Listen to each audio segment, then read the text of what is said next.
And we back, and we back, and we back. Yes, sir. Yeah, buddy.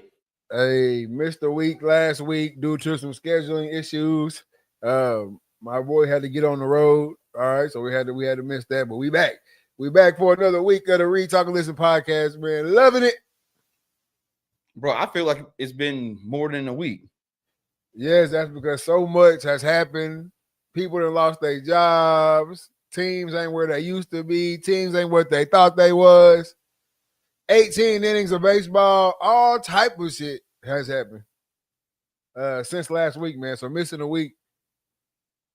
That's how it goes. And then also, too, Halloween is Friday. So I think it's making this week drag along because you got something to look forward to at the weekend. Hell yeah, shit. My boss hit us up, said, y'all did such a good job last week. Hell, they take a half day Friday. I'm like, ooh. And I said, I got a couple days vacation. I'm like, oh, yeah. You know what I'm saying? Slide in the woods. I'm telling you, hey, and the weather is dropping. I know all my fellow hunters and huntresses out there are loving this. If you're anywhere in this area right now, you are loving the last 2 days.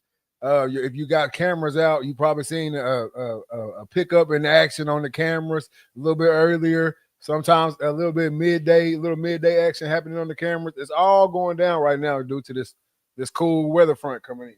Shit, rut gonna kick in here in a little bit. Hey, some people say the rut is already starting. I know I've seen a few people who harvested some deer this past weekend saying, yeah, I got this big buck chasing this doe. So they were already chasing. It's here. I think we might be here, man. The consensus says. I mean, you got pre-rut. There is pre-rut. That's when they start, peeping game. Like, okay, she bad. But they not, the doe's not an estrus just yet. But it's pre-rut. They getting their eyes ready. So when it start, cool. I want you, when you get an estrus, I want to be near you. So they getting their little harem up.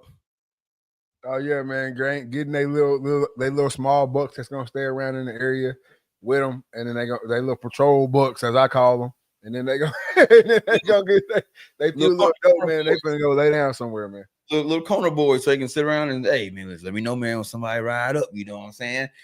But in your case, a couple of years ago, shit, the little buck was the one that was getting the big ones popped. You had to take it, baby. You had to take one for the team. But no, man, we got a lot to get into tonight, man. The sports world on fire, man. Why does Kevin Stefanski hate Shedeur Sanders? And it's all right here on the Read, Talk, and Listen podcast, bro. I just got one question for you, man. What's that? You ready? Let's do it.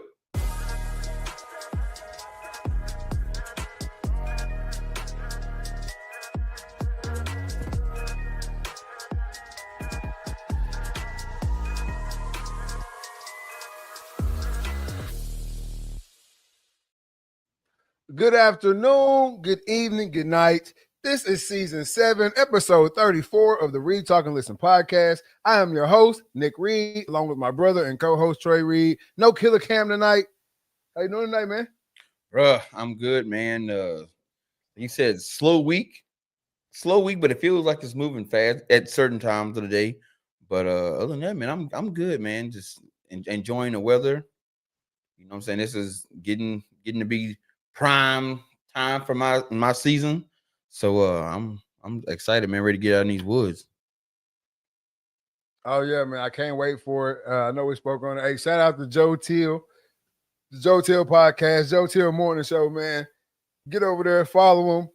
But we were over on his show, the morning show, the other day, and we got to talking about it, man. And after that conversation, I've just been ready. I've just been waiting, bro. Like I have to hunt. Yep. You know what I'm saying? I've been saying when it gets cold, I'm gonna take a few days off, and you know what I'm saying? I'm gonna go out there. But yeah, I'm getting antsy. I need it quick. I need a lot of. Bro, what's getting me is I'm getting shit in the mail. All this, like, I'm getting gear in the mail.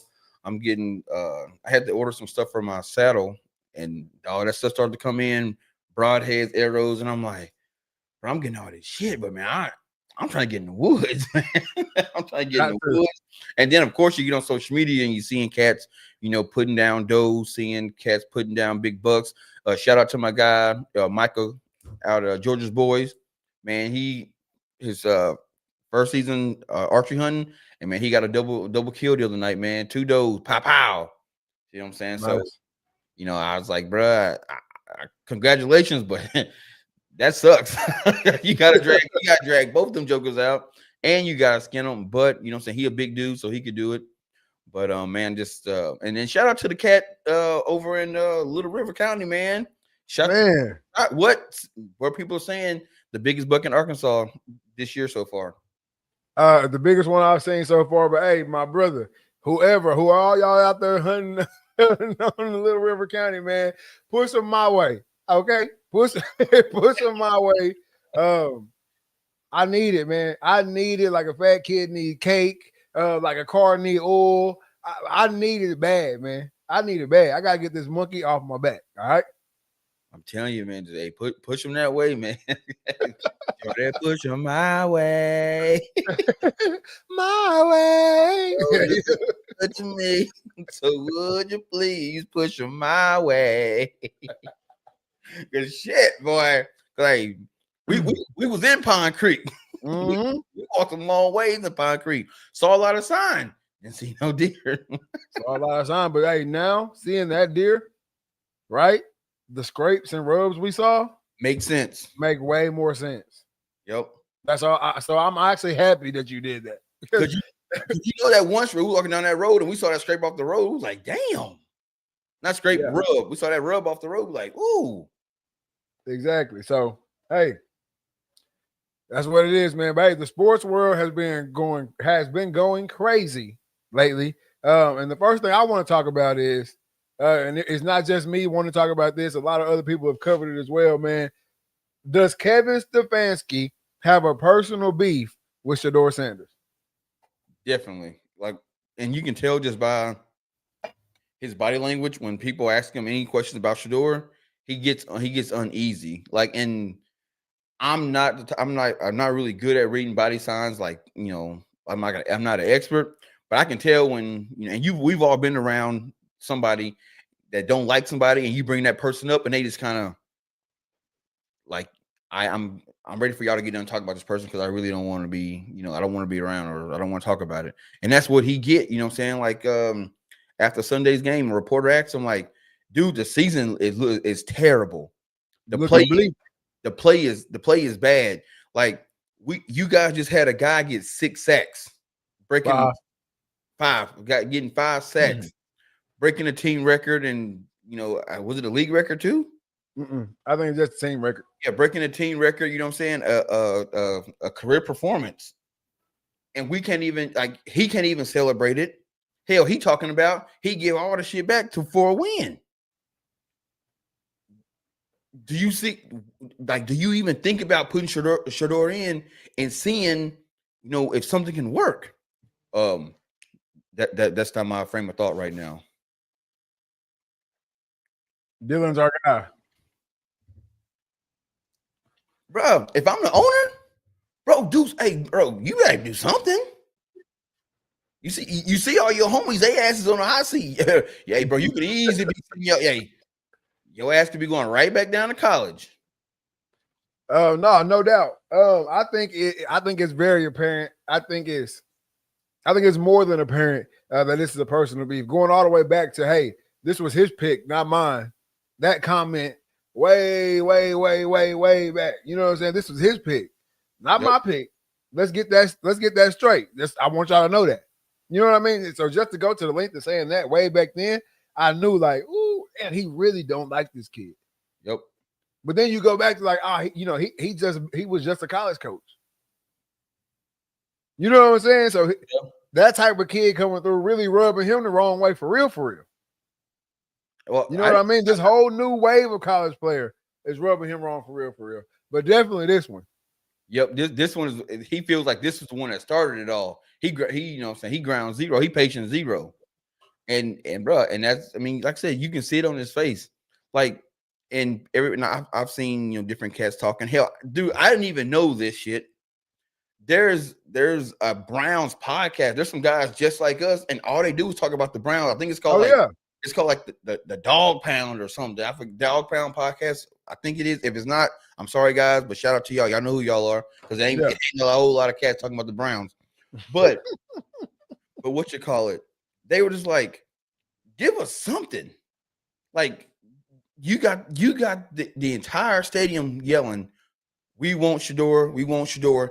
The owners' family show up to the game in Shedeur jerseys. Yeah.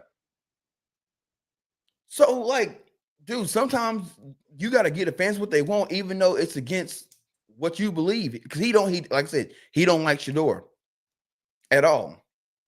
And bro, I don't know if you ever played on a team that was just dog shit, bro.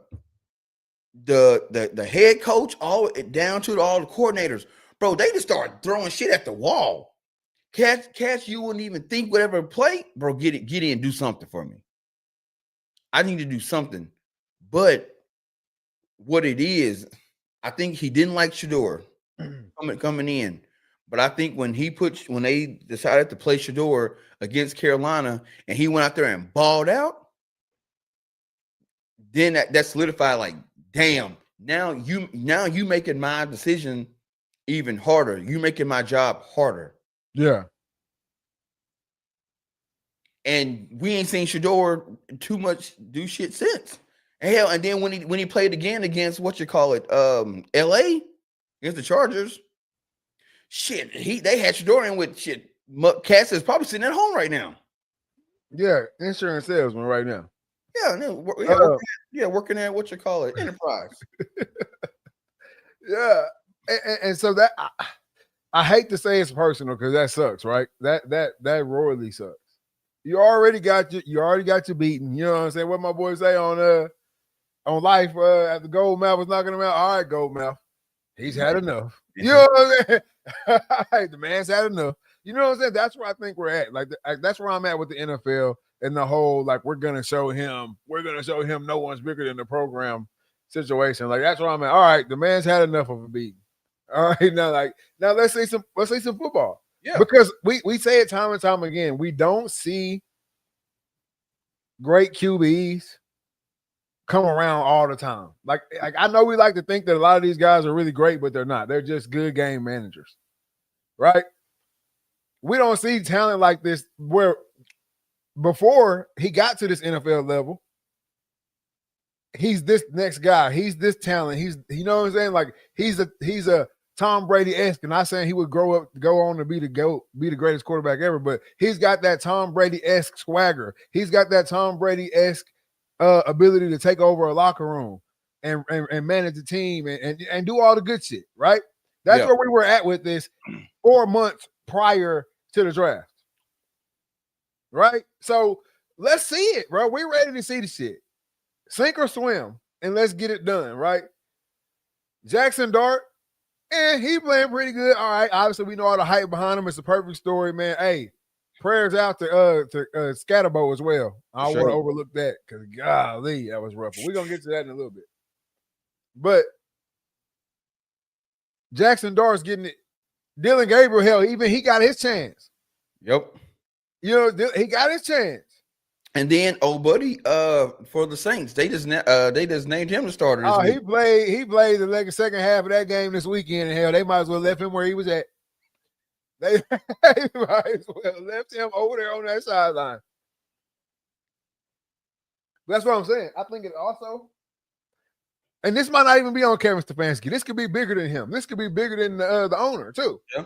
But it also doesn't help Shedeur's case, like as far as letting him on the field. All the rookie QBs are ass. Yep. No, nobody thought that Cam Ward would be sitting 1-7 or 1-6 or whatever they are right now. Nobody thought that Jackson Dart would struggle, be turning the ball over. You know, nobody thought. I know that nobody think that this. They probably thought the Shaw kid would be exactly where he is right now. I ain't gonna lie. Nobody thought that Dylan Gabriel would get in there and shit the bed as royally as he has. That is also playing, in my opinion, is playing a big factor in Shedeur not getting on the field because if you put his ass in right now and he liked that shit up, our whole plan just backfired. Yep. Because it's early enough now. If you put him in, he could turn that shit up and win fucking offensive rookie of the year. Easy. Easy. And then what? And I did it with half a season. And see, and that right there, like especially being a Sanders, like that's gonna look what I did with half a season. What if I'd have got it all? What if I would have been a guy from day one? But I will say this. If I was somebody who was going to defend Kevin Stefanski, I would say, like you said, what if this shit is bigger than him and his hands is tied and he know what he needs to do, but I'm just not in a position to do it. And now I got to take all the grunt. I got to wake up every morning and I'm the headline news of how I'm mismanaging this guy. I got to hear the news about how I need to be fired. Yeah. You know what I'm saying? I got people all over the country I don't even know on my Twitter telling me I need to find a new job. You on the hot seat. Hell, my kids go to school. Man, what's wrong with your daddy? No, so, I mean it could be. He in a bad spot. So I mean, either way, it's bad. It makes the NFL look bad because it's something like what we talked about like over on the last show.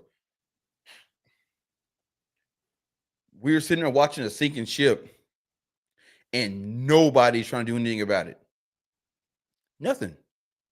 And that's also what makes me think it could possibly be bigger than the Browns organization. Only for the simple fact that hey, hold on real quick. Yep.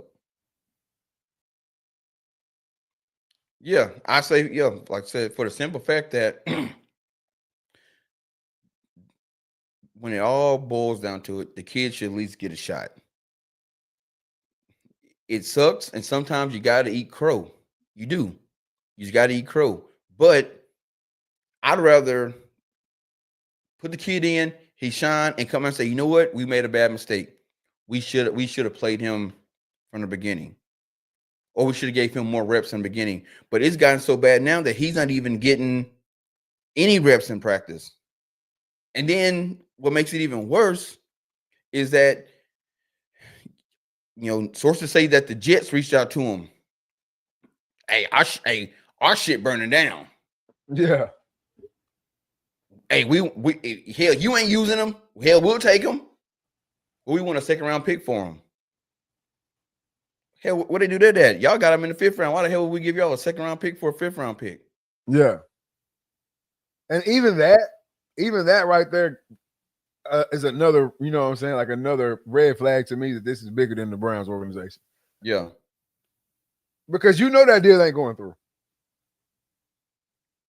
Either that deal's not going through or that he's not a 5th round pick.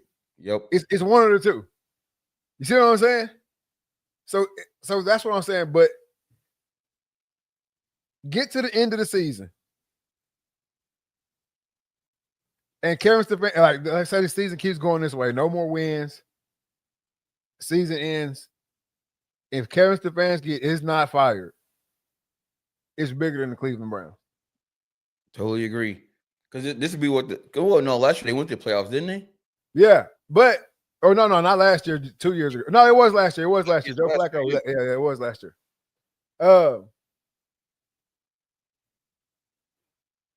Kevin Stefanski, that'll put him at. I forgot. I saw the record yesterday. But if he went no other wins for the rest of the season, it would be a terrible record for your boy, right? Yeah. No other coach is making it through that, especially with the no changes thing, right? Yep. And then also too, Myles Garrett has come out and said, "Man, we got to do something. We got to do something." Yeah, it will make his record 42-50. Well, he's 42-50 now. So it'll be worse than that because he ain't, with no more wins this season, it'd be like 42 and however many other games got left. Got like 10 games left. What's that? Now we on what, week 8? I think week 8. Week 8? So we over a little bit over. We just halfway. You still got a whole nother half to go. So no wins. He over with in real life. But if it is league oriented, he'll remain in his job, and then we'll start back at the training table next year. Mr. Potter. Harry I'm Potter. telling you. Bow on your ass. Bow. Put a little flavor to him. Bow. Blicky for him, baby. Got the blicky. But But no, man. It ain't looking is. And if it was any other coach, it's not looking good. Like I said, you don't see it a lot in the NFL where they fire the coach mid-season. That rarely happens. But is it the Monday after the Super Bowl or is it the Monday after the regular season? After the regular season, baby. Yeah, Black Monday. Shit. His head gonna be on the chopping block. It should be. It should be. That's what I'm saying. It should be, but if it's not, then we know what type of time it is. But yeah, I wish the best for Shedeur, man. I don't know what's gonna happen right now. Like I thought there was like we're gonna teach him his lesson and he's gonna get it, but I think either you stuck in a personal vendetta right now, like you got drafted by the team that really, really, really, really shouldn't have got you, or it's the league, they got you, dog. Like that is just what it is. Yep. At least for this season. Exactly. And it also sucks because it puts a lot of the veteran players in a bad position because dude, we in practice with these cats every day, man. And Dylan's struggling against our defense. He's struggling against the starters. Yeah. But we don't get no other look. We're not getting a good look in practice. You know what I'm saying? Because y'all not giving Shedeur any reps in practice, and y'all just moved old buddy up from the practice squad. He was scout team, and he ain't giving us no look. Yeah, the best your defense getting to see is Dylan Gabriel and Bailey Zappi. That's it. So yeah, in practice we look like we flying around picking the ball off of shit, but it's because we getting bad plays. They making bad reads, bro. Name a quarterback who ended the game with an 18% quarterback rating with less than 100 yards, and the coach, yep, that's still our guy. That's 88 yards. He's still our guy. 18 QBR. But what I feel like is if I owned a media company and I was sending reporters in to go, talk to the Browns in a press conference, we done asking about Shedeur. We done asking about him. Now we're gonna make you answer questions about Dylan Gabriel. How did you feel about his performance? Because we have yet to get in those questions. I've heard, I'm not from them, but you're gonna get the typical response from rookies that the media likes. Hey, well, it's the NFL, it's gonna take guys a little bit of time to get into it. Oh, yeah, also the offense was catered towards Joe Flacco. We built this offseason, we catered everything towards Joe Flacco. Dylan Gabriel has a little bit of style, so it's taking us some time to get in that playbook and really be able to get it. That's the answer you're gonna get. And that's the answer we're getting right now because he's a rookie that the media likes. Yeah, but I've also haven't heard how much film do you need to finally make a decision? Because it's not like he hasn't. It's not like he's showed you flashes of that's NFL pass. You've basically stifled him down to slants and stop routes. I've yet to see him throw that ball deep down there. Yeah, and that's what I'm saying. By doing that, put it on me. Put it on me. I'm calling them plays. You know what I'm saying? Put it on me. Because up until last week, he wasn't turning the ball over. Yeah. See what I'm saying? Up until this very Sunday, a few days ago, he was not turning the ball over. He wasn't doing shit with it, but he wasn't turning it over. So now that he's turning the ball over, only can someone say, hey, man, what's up, coach? You know what I'm saying? What are you doing? But until then, put it on me. I'm the one calling these little weak-ass routes. Yeah, but So they just protecting him all. They gonna protect him all the way down the line. And I ain't got no quorum or no quarrel with Dylan Gabriel. Hell no, player. Hey, he got I don't give two shits about him. I didn't watch him at Oklahoma. I didn't give a damn about him at Oregon, and I sure as hell don't give a damn about him on Cleveland. Nope. Like, bro, I ain't got no qualms with you, bro. Like, cause you ain't making no decision. You just taking the opportunity that you've been given. Anybody in your shoes is gonna be doing well. I don't know about doing what you're doing, but as far as like, shit, I'm gonna play. What you want me to say? Shit, let him go. Hell no. Yeah, y'all. I'm still the guy this week. Well, shit. Keep on throwing that thing. I'm gonna keep throwing until they tell me I gotta go home. You hear me? You gonna have to take me out on everything. You ain't never had a coach. You ain't never had a coach. You can ask coach about me. I took myself out. You gonna have to come get me, and sometimes 2 or 3 times. Exactly. No eye contact. You know what I'm saying? When you don't want to come out, you might tie your shoe out there and shit. Reed, You gonna tap me on my shoulder and hope we don't get a delay a game. Cat running to the line and shit. Trying to get out that huddle. I'm telling you, shit, I'm been ready to play. But yeah, I got no corner to him because he's doing what any kid in his position would do. I'm just gonna play till they tell me I can't. It is what it is. But for the most part, man, bruh, it's just mismanagement, man. It's just total mismanagement of the whole team. Like, I ain't just talking about Shedeur, bro. I just feel bad for the Browns because like they just haven't been good at all.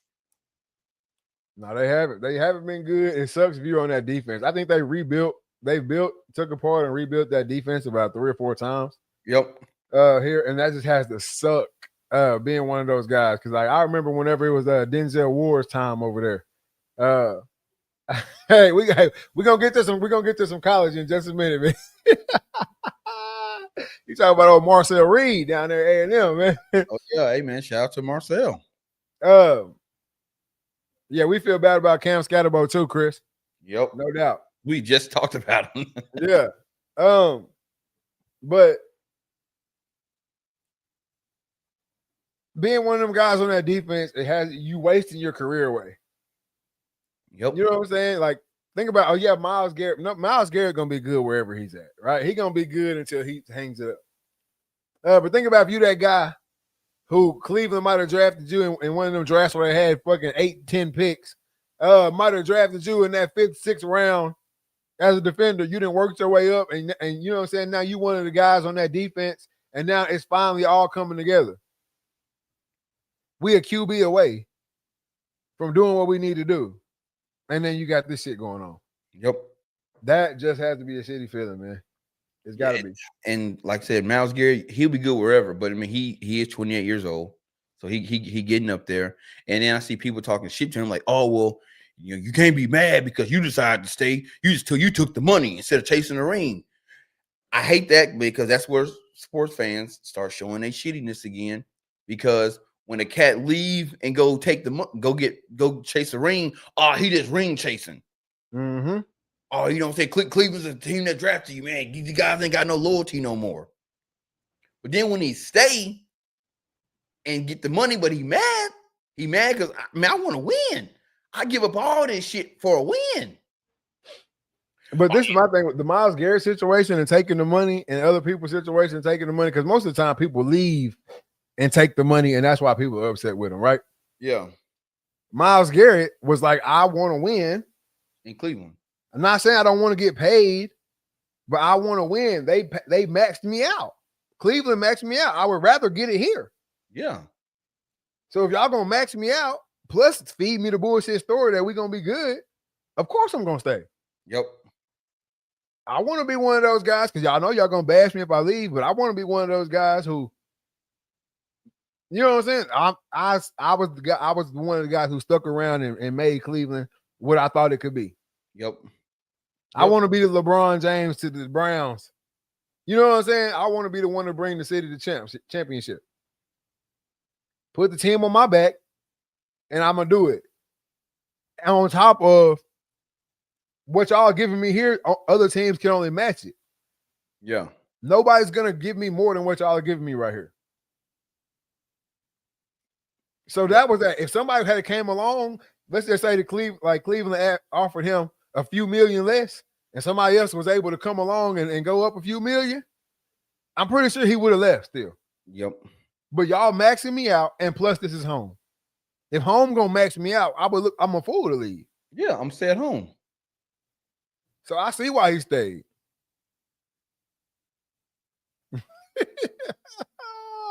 Hey, it's rough out here, man. Not Trey letting Nick down with the no costume. I left it. I thought I brought the hat. You heat Joe Rogan. Yeah, hey, I Joe Rogan tonight. Joe Rogan tonight. That's what I was going for. You never asked. So I didn't say nothing. Hey, Joe Rogan tonight, man. But man, no, man, it's got to be shitty for Myles Garrett to the most. Like, I know he got cashed out, but he was gonna get cashed out regardless.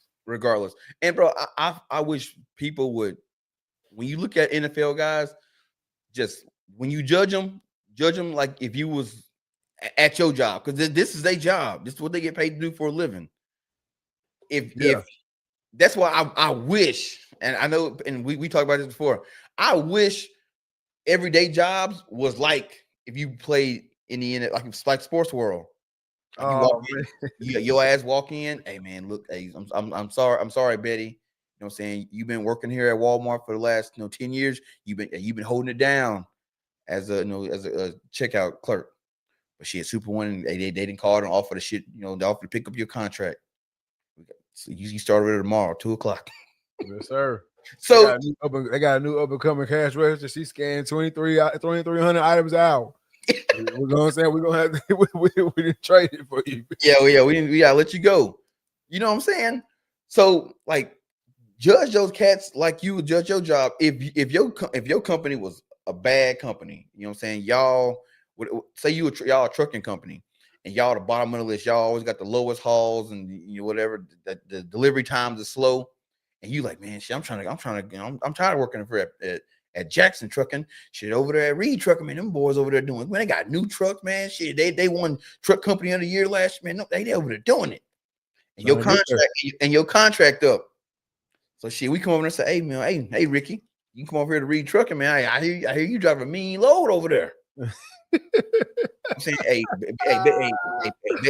best we can do, man, we can do about, man, we give you 45 an hour, and then Jackson Trucking say, man, she will give you 60 an hour. You probably, as bad as they are, you're gonna stay over there because you're getting 60. And then you're already there. Because you're already there. You already ain't nothing. The culture, ain't nothing new to learn. Hell, you come over there. Hell, hey yo, we doing good, but shit, we run a tight ship over here. You know what I'm saying? Over there, they let you come in late a little bit. You know what I'm saying? When your kid's sick, they tell you go on stage, don't use no PTO, you good. You dug in like an Alabama tick, you good. You come over here, and they cashing you out. Yeah, them Reed boys run a tight ship over there. So it's just, I'm not mad at Myles Garrett for staying at all. I mean, obviously it would sound great. It sounds great to say, oh, you could have went somewhere else and been winning right now. Like, yeah, but they ain't cash me out. Exactly. And we've seen it go the other way. Hey man, team, sorry, you up and leave. Shit, next thing they in the Super Bowl, and you over there like, man, damn. What's my boy? AJ Green? Yep. Ring a bell to anyone? AJ Green finally got up out of Cincinnati. Super Bowl bound. Yep.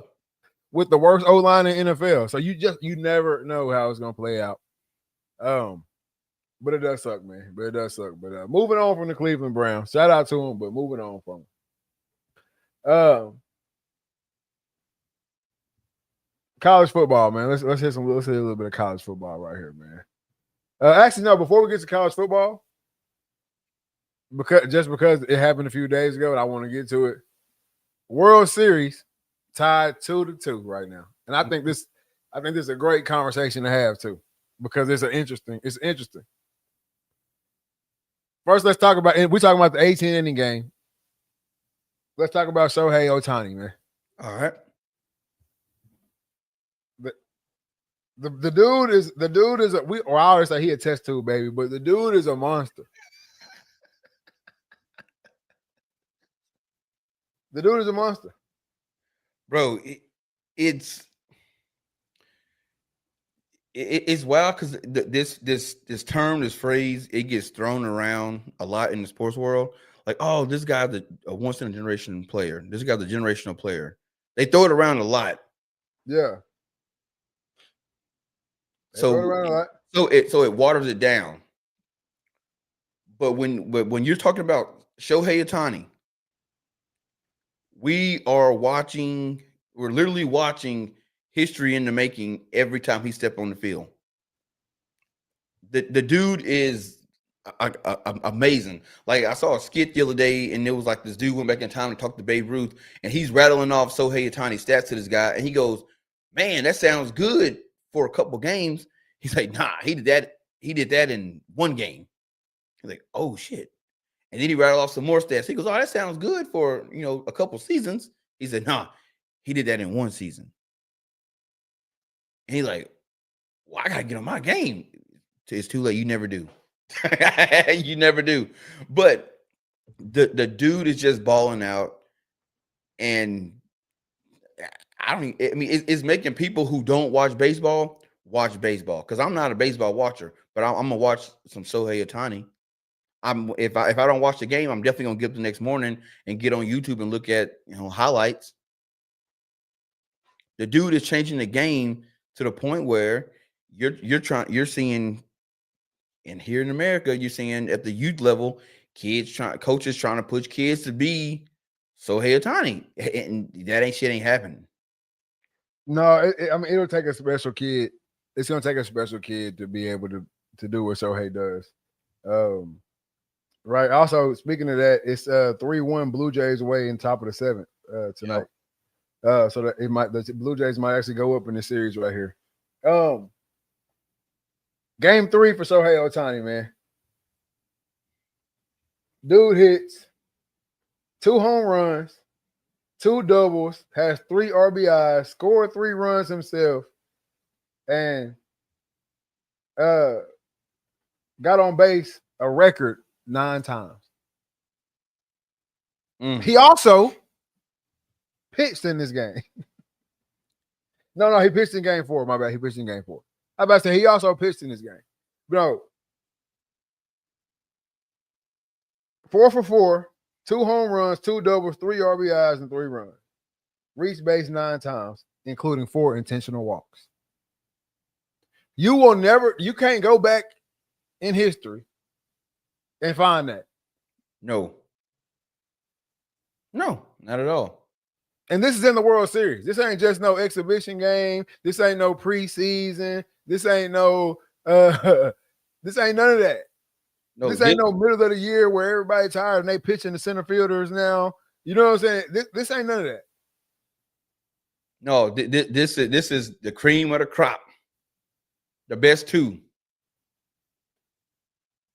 I don't think we'll see it again.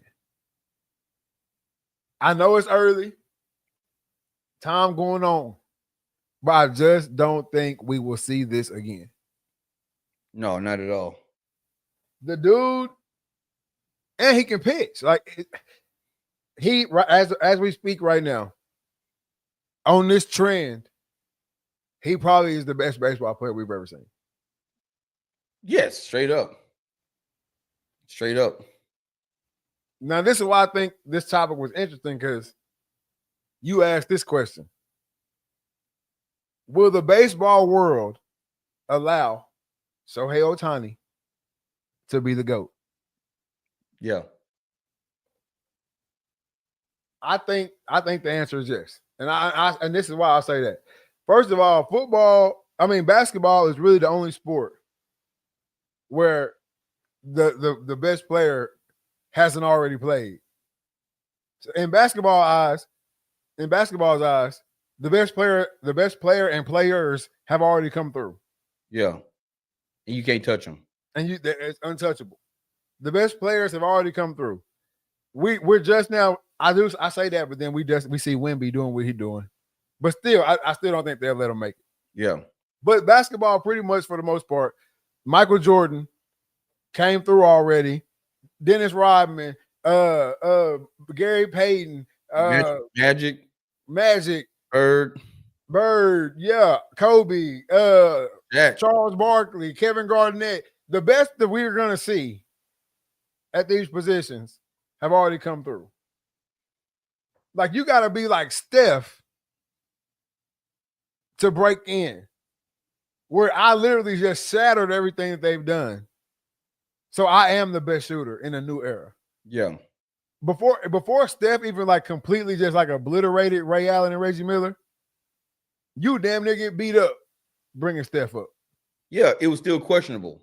And still, even after everything he's done, in the right circles, when you bring Steph up, you're going to be argued with AI. Or they're gonna bring up he don't play no defense. All he do is shoot from the outside. He don't go in the paint. They nitpick his game to make sure that if it don't mirror these guys' game, that he can't be in the conversation. Exactly. And so I don't think baseball is like that. I don't think we're stuck in it. I really think baseball has been looking for somebody to give it to. Yep. And they've tried to give it to guys, over the years, with Mike Trout. For a while, Mike Trout was that dude. He was like, this is art. Do you know how many times baseball will say we got a generational player? We got a generational Mike Trout, generational for sure. Yeah. Then they had buddy. You had Trout, you had Bryce Harper. Aaron Judge. Oh, Bryce Harper, but that was at the very beginning. I ain't gonna count him. I am, because people were saying it. This dude is amazing. He was amazing, but he didn't sustain, like, you know what I'm saying? He didn't sustain. Yeah. He was amazing, but he didn't sustain. He did a bunch of shit that rubbed a lot of shit the wrong way. Yeah. But then you got Aaron Judge when Aaron Judge first hit the scene. Yep. This is the next slugger. This is our next guy. So I think they're ready to hand it off. I see why it's a question, though. Obviously, not American. Baseball is America's pastime. Yep.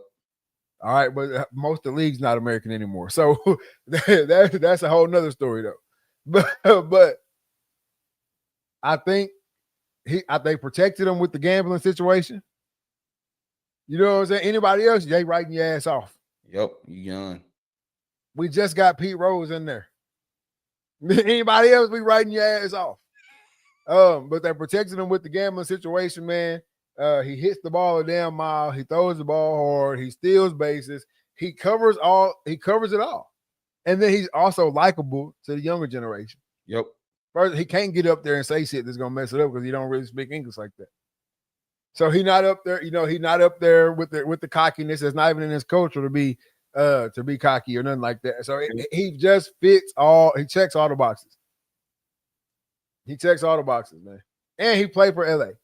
Yep. If he played for Cincinnati Reds or something like that, I don't know. But he played for the Dodgers. The Dodgers up right now, man. The whole organization is. I'm with any team. I want them to win the World Series, by the way. But I'm with any team who say we'll pay to play. I was a Boston fan. I still am a Boston fan, but I'm not really even heavy into watching MLB like that no more. But I was in my heyday of being a Boston, like, hard Boston fan. I understood the Yankees. I ain't gonna say I messed with the Yankees, but I understood the Yankees. Yeah, I see it. I see it. I like it. I'm gonna pay for it. You willing to pay to play, but so was Boston for a while. Yep. So was Boston for a while. We willing to pay to play. We'll have 6-7 big name players on our roster at one time. And hell, a lot of times they was bouncing back and forth between the Yankees and the Sox. Yeah.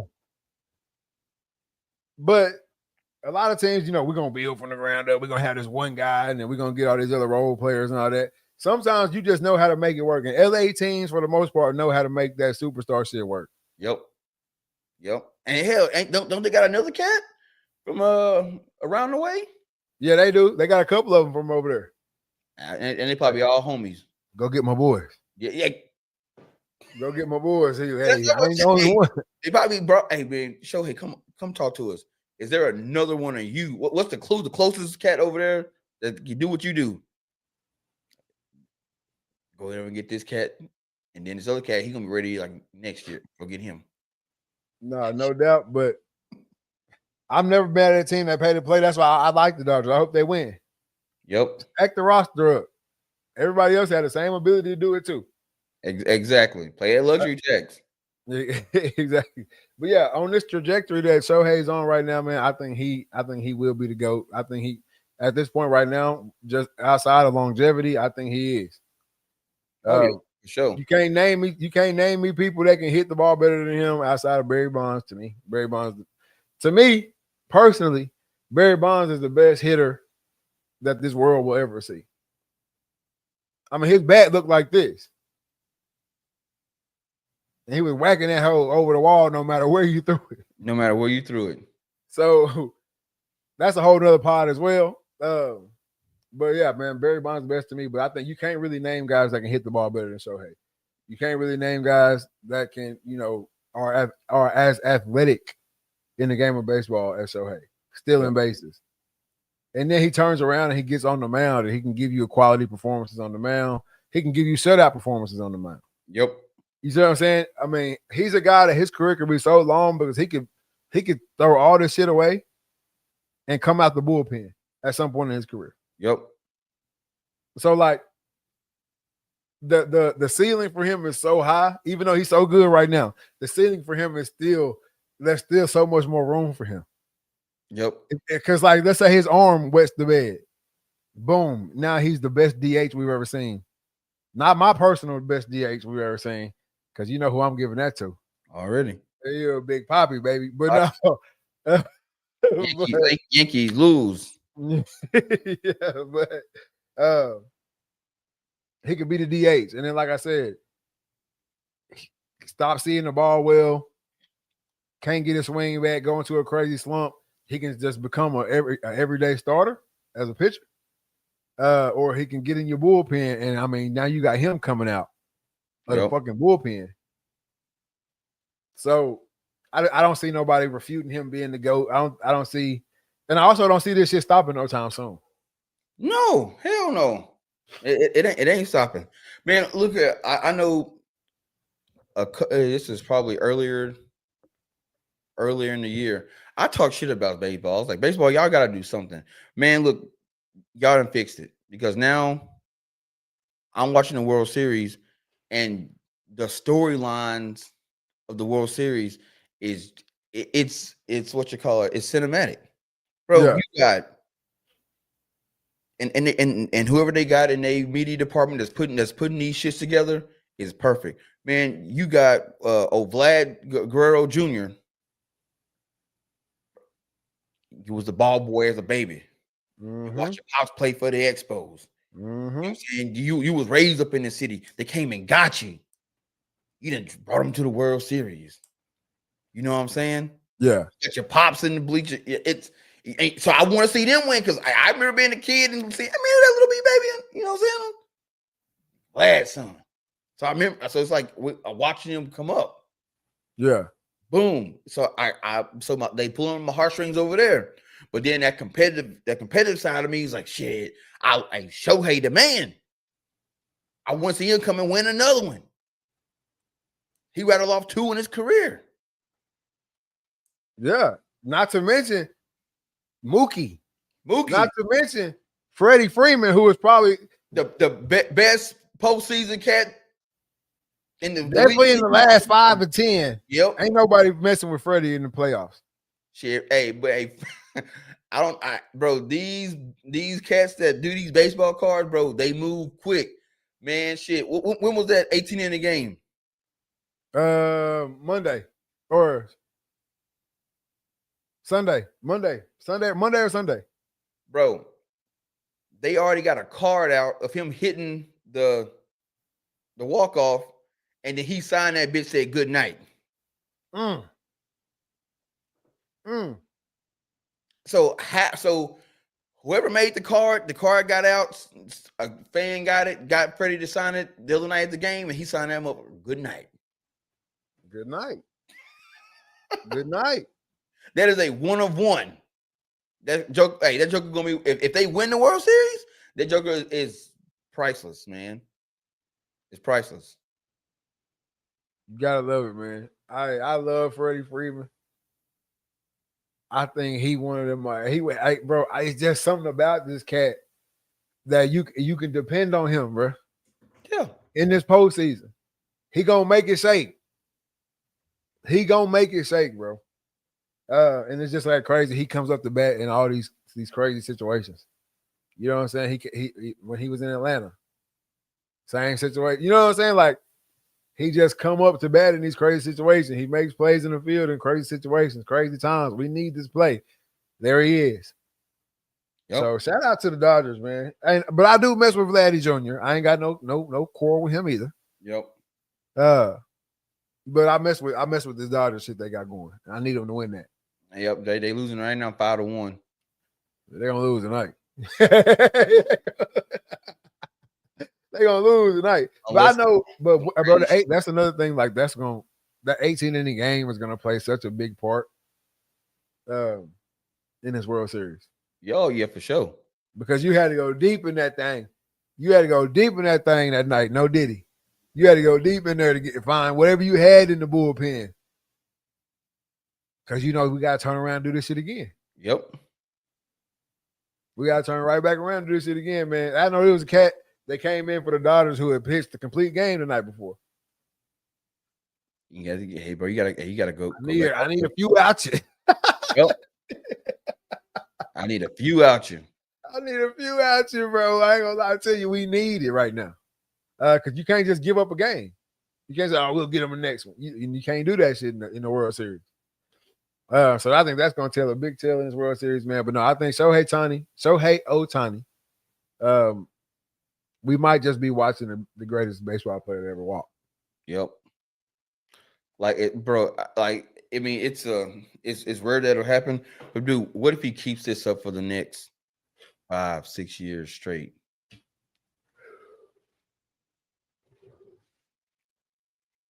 Because like, and it sounds impossible, but you gotta understand what the culture he come from. He don't get shook. He's in a perfect spot. I'm in a city. I'm in a country where I don't know the language. You ain't got to worry about him going out and partying and doing no dumb shit. I don't know. Doing the dumb shit is up to the dumb shit is out there. It's on record. He done did some dumb shit. Well, he didn't got saved. They didn't probably set him down and get in trouble. But you get everybody get some folks get one. You get one. You can't mess up again. So you probably understand that. And what you call it. And then his culture, they really don't get shook by a lot of stuff. You know what I'm saying? When he strike out, he's like, I come back. Yeah. But the manager of the Blue Jays said they said it. The best way to beat him is not let him hit the ball. So and a reporter goes, so you saying, not trying to give him no secrets, but are you guys planning on walking him the rest of the series? And he was like, we'll see. But you can't, especially in the game winning situation, you cannot pitch to him. You can't. If anything on the line, he is not getting pitched to. That's just straight up. You dumb. You are senile if you pitch to him. Like, actually, I'm gonna let my pitcher go against you for real. Like, not even on some keep him a ball or two off. Keep him a ball or two off the plate, but pitch to him. Bro, have you seen those videos where they show a player and what they making per second? Well, yeah. Bro, the other night they had the guy pitching, so starting out pitching, and Sohei was batting. Sohei, I think after the first pitch, Sohei was already making like $600 to his $15 after the first pitch, and then the pitch, Sohei ended up striking out. But when he threw that third pitch and he ended up striking, I think it was like the seventh pitch, and he ended up striking them out.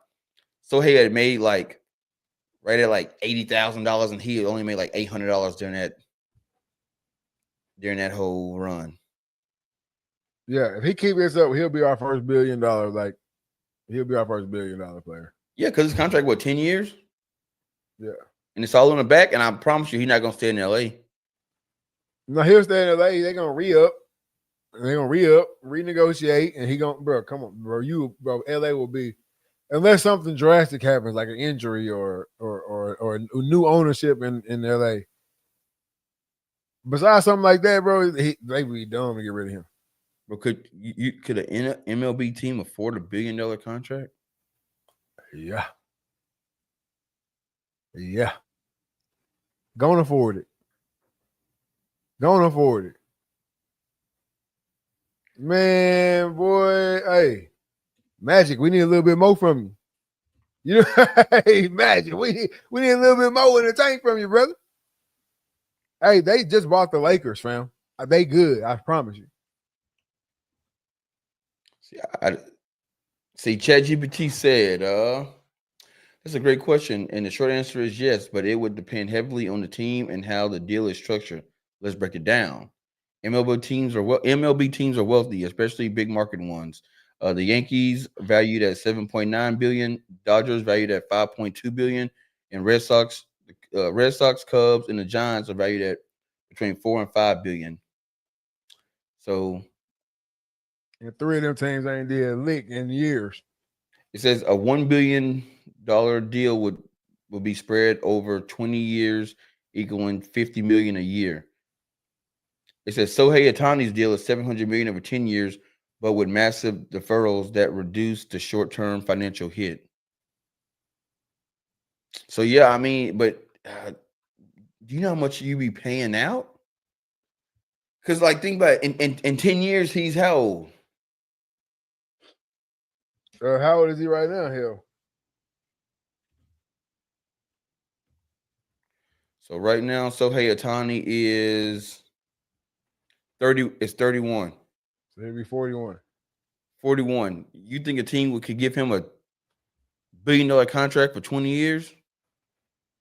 They can give him whatever they want to give him. Go give him what, $1 billion for 5 years? Man, they can come back, bro. If they win the World Series right now, they can come out tomorrow and say, we went back to the table. We're going to stretch it out to 15 years, $1 billion. He already had 700. Oh, yeah, so they just give him an extension. Yeah. Yeah. He already had 700. We're going to stretch it to 15, and we're going to give him this extra 3, and he $1 billion man, which makes his market value and ours go up again.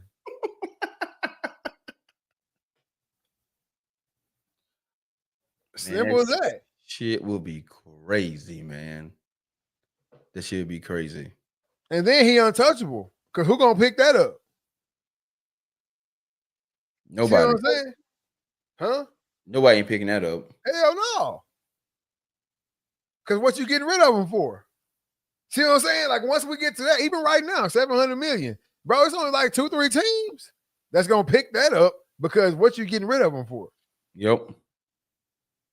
So shit, right now he could go home because it's all guaranteed. So if he go home today, hey, make sure them checks hit every Tuesday. Hey, but shout out to him, man. Look like the Blue Jays gonna get the win tonight, but hopefully the Dodgers can come back and do something else. I definitely want them to win this thing. And just because I want to see potentially like that should happen. What do they actually do if they win it again? Yep. Do they break up the rock pile? You know you don't want to do that, but Nope. can you? Because now you're talking about 3-time champion Freddie Freeman, talking about 2-time champion Mookie Betts. You're talking about guys with multiple rings now who were really worth the stupid bag. Yep. You talking about pitchers who now got World Series wins under their belt, World Series strikeouts, it all boils down to who willing to take what. Yep.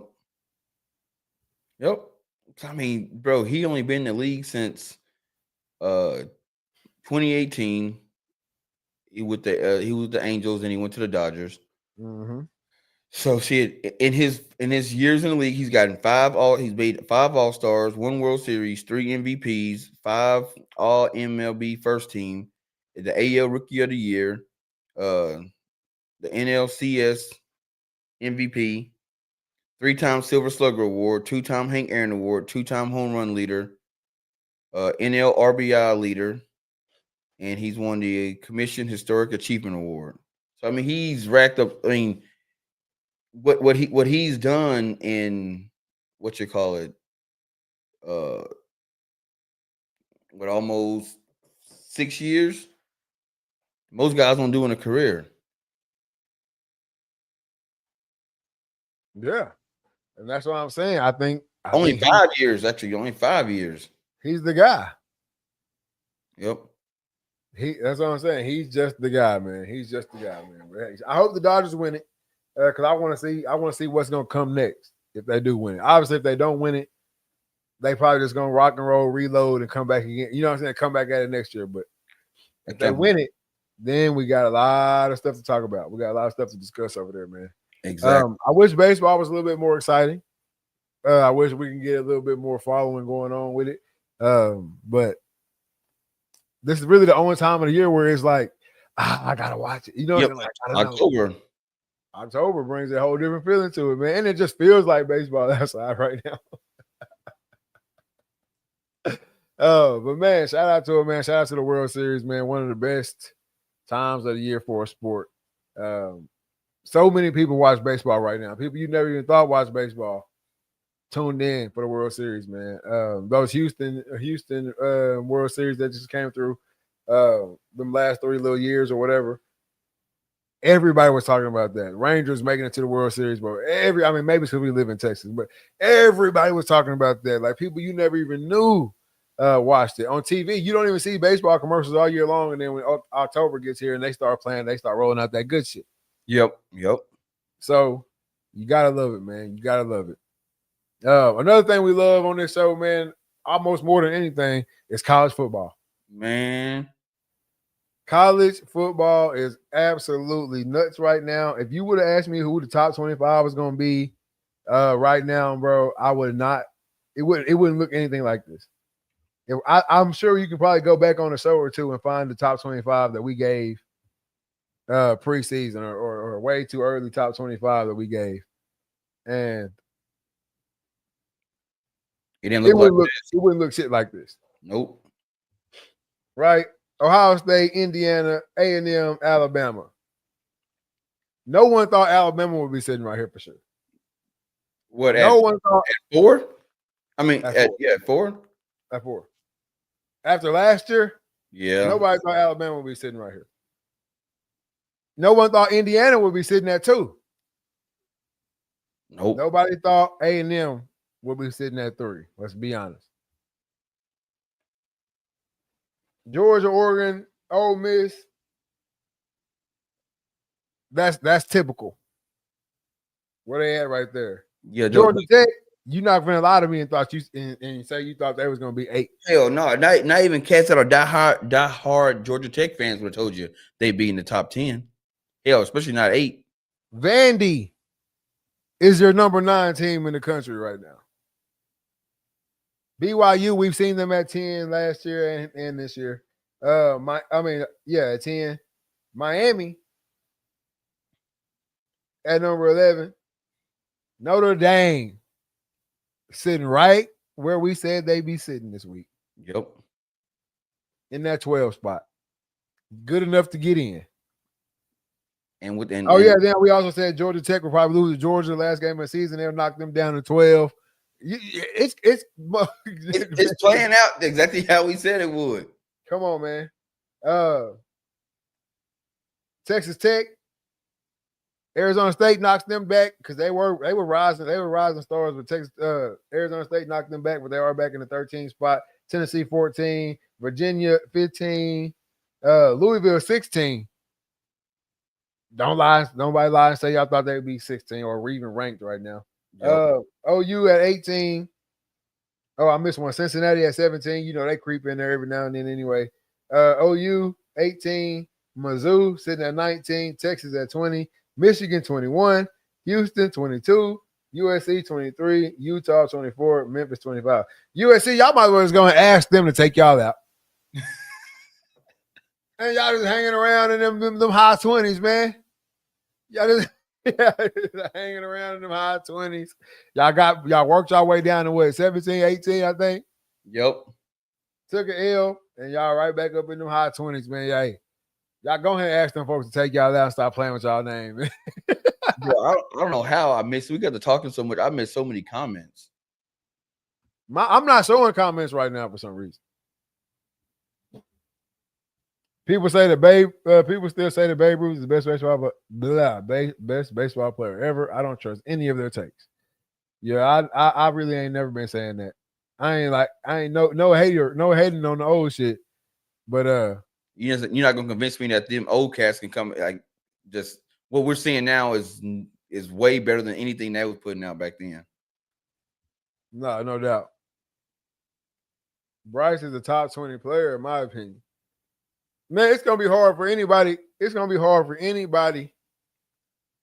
It's gonna be hard for anybody from them old days to stay in the top 20 for me. Yep. I ain't gonna lie to you. There's a lot of shit out there in that league right now. He says Sohei is a 22 player, bump 5. He's already 31. He'll probably stay with them all 10, then go year by year. No doubt. He ain't going nowhere. As long they're gonna have to get rid of him for damn sure. Yep. But the top 25 is so crazy right now. Then you still got a lot of teams that got to play each other. Texas still got to play Georgia and A&M. Texas liable not even be in the top 25 here in the next couple of weeks, or be back up in the mix, or be back up in the mix. The way it's set up, they got a chance to be back up in the mix. I don't think they can beat these teams. I don't think Arch is good enough to beat either one of those teams. Nope. But their defense is pretty doggy. To go in and knock off a 5 and a 5 and 3. Yeah, man, you up there. You knock off 5 and 3, and you at least. Well, they sitting at what? 20. They sitting at number 20 right now. They knock off 5 and 6, they'll be 14, 13. I mean, hell, we seen Notre Dame go from 22. We seen Notre Dame go from 22 to 12 in 2 weeks. So they can easily knock off 3, put you at 15, 14. Then you knock off 6, and hell, that'll put you in the top 2. And that's if some of these other cats don't lose. Exactly. Because I think the biggest jump I've seen is 5. So if they jumped up 5 spots, they'll put them at 15. And then they beat A&M, which is 3. Hell, that'll jump them up another 3 or 4. Hell, they right back in playoff contentions. Yeah, they right back in the hell. They in there. They gonna be in there.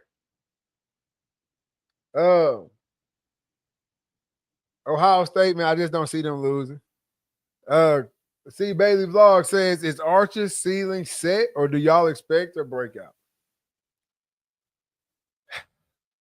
Man, he's got potential to be something in a different system. Yep. Let me start by saying that before I just bash his ass, because I think he's slaw. I really do think he has.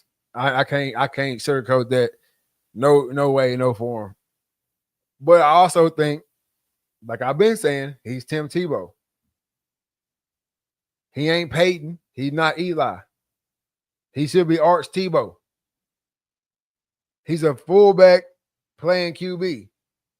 Not saying he can't throw it, just saying that's not his number. That's not his best feature.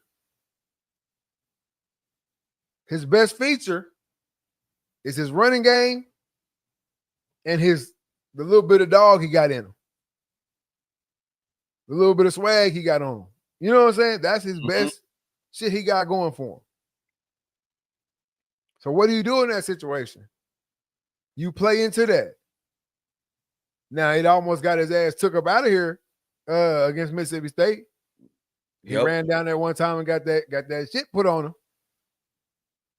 and he had, you know what I'm saying, he had to come up out of there. But other than that, those are his best two features. You have to let him run the ball and put him in passing situations that he's comfortable in. Let me say that. So will he have a breakout? Possibly if he come back next year and they listen, they look and they watch film and they see, oh shit. He could possibly have a breakout year where he damn near leads the nation in rushing. But it's gonna take them having to go back to the drawing board on it. Yeah. But as far as in this playing style, the ceiling reached, yeah. I mean, he gonna light it up against regular. Yep. And then when you come up against a real defense, a real defensive coordinator, it's gonna be tough on your ass. Bro, I'm looking at their schedule right now. They got Vanderbilt this week. They could say they beat them. That's gonna jump them up. That's beating the top 10 team. Mm-hmm. Then they got Georgia. Say they beat Georgia. That's gonna jump them up there. Arkansas could go either way. And let's just say they finish the season out undefeated. Knocking off a 9-5 and a 3, your ass isn't you in the playoff. If they knock off 9-5 and 3, they in that thing. And A&M could potentially be at number 2. And Georgia could be sitting higher too.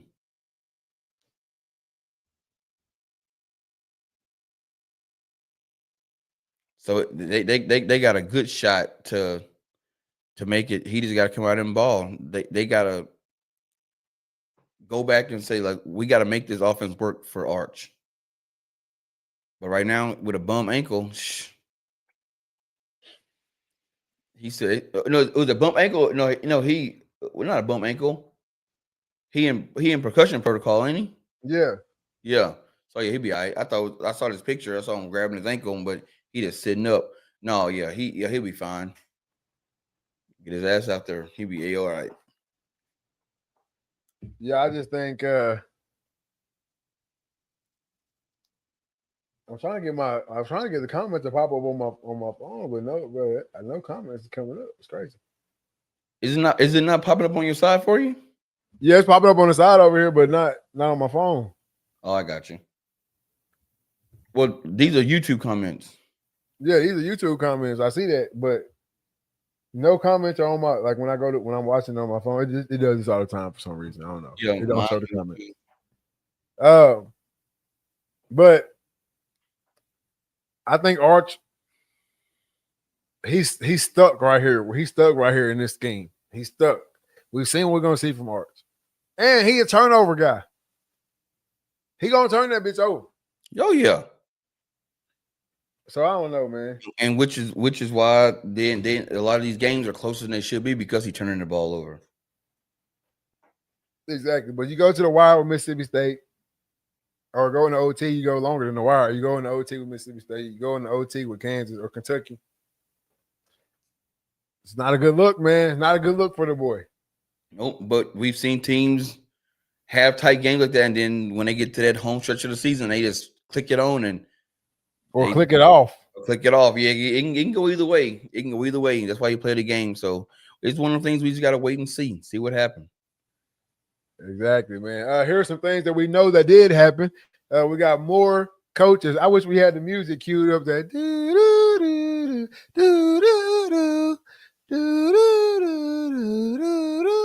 The coaching carousel, y'all, it just keep on spinning, baby. We got Brian Kelly out of there. Oh. Billy Napier. Pew. Deshaun Foster. Pew. Brent Pry. Pew. Getting these guys out of here, man. The college football hot seat might be hotter than it's been in a long time this season, man. Do you think this is NIL? Like this is due to the new NIL landscape? Hell yeah. What is this? No, bro, that's exactly what it is, bro. Because what you're seeing is, and we heard it at the end of last season when Ohio State won. Oh, they paid for this roster. You know, they got a $20 million roster. Yeah. Which is crazy to think about. They got a $20 million roster. These is how young these guys are, but I'm all for it. So what you end up having happened was a lot of these coaches went to their AD. I need you to call a meeting with the boosters. I need this amount of NIL money to be competitive. And they was granted it. You got it. We're gonna find the money. We'll get it from boosters. We got this going. We got private donor money coming in. We got all this shit. We good. We good. We got you, baby. But just know, if shit don't go the way that we want it to go, brother man, you gone. All right, cool. I'm betting on myself. Shit didn't go that way. You gone. Because when these coaches get fired, what's the one stat they starting to add to the reason why they got fired? What?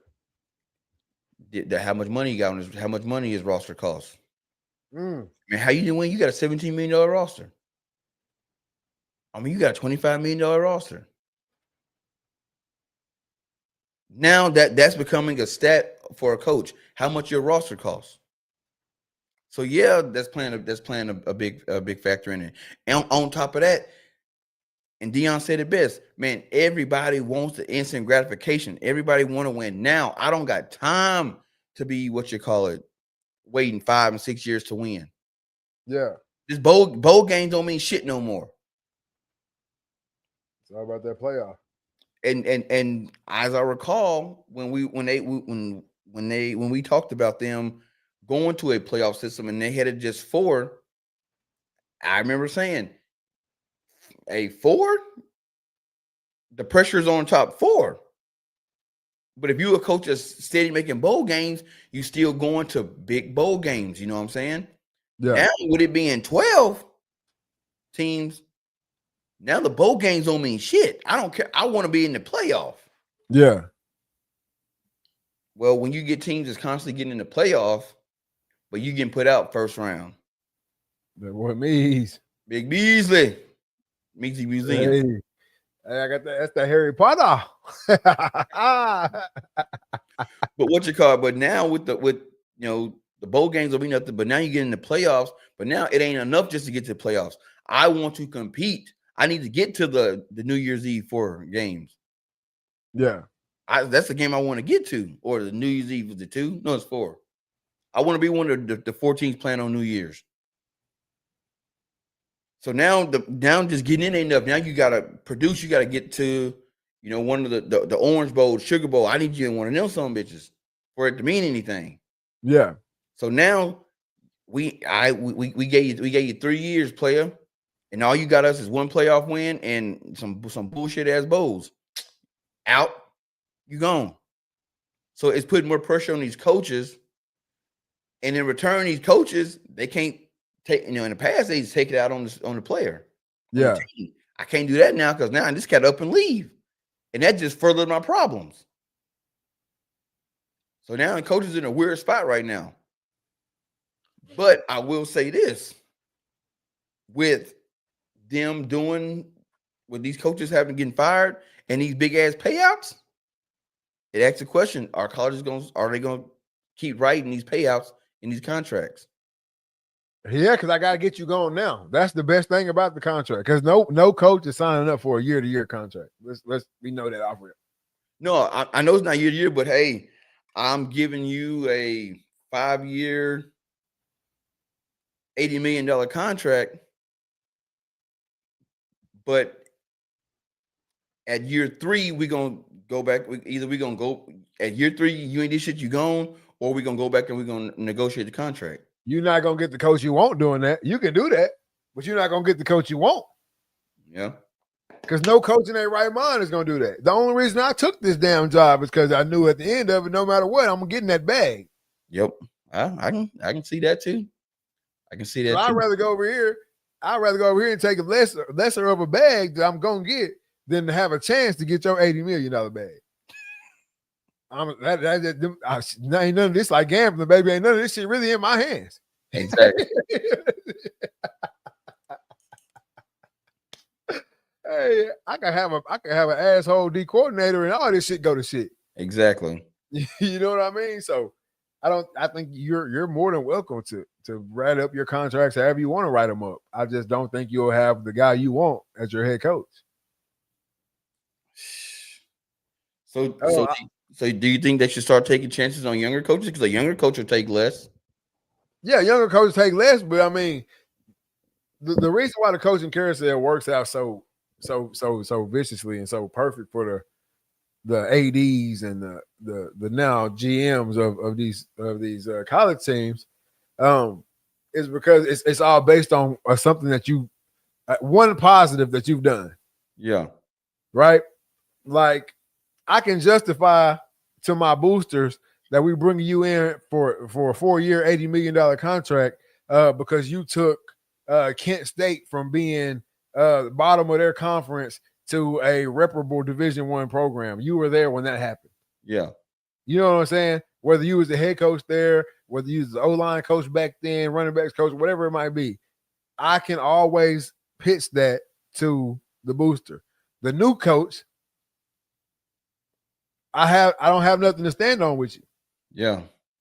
You ain't been in this game long enough to even be around and see some shit change from bad to good. Yeah. I mean, he up and coming. Like you like the days of seeing a 26, 27-year-old head coach, that shit ain't happening anymore. Not in D1 football.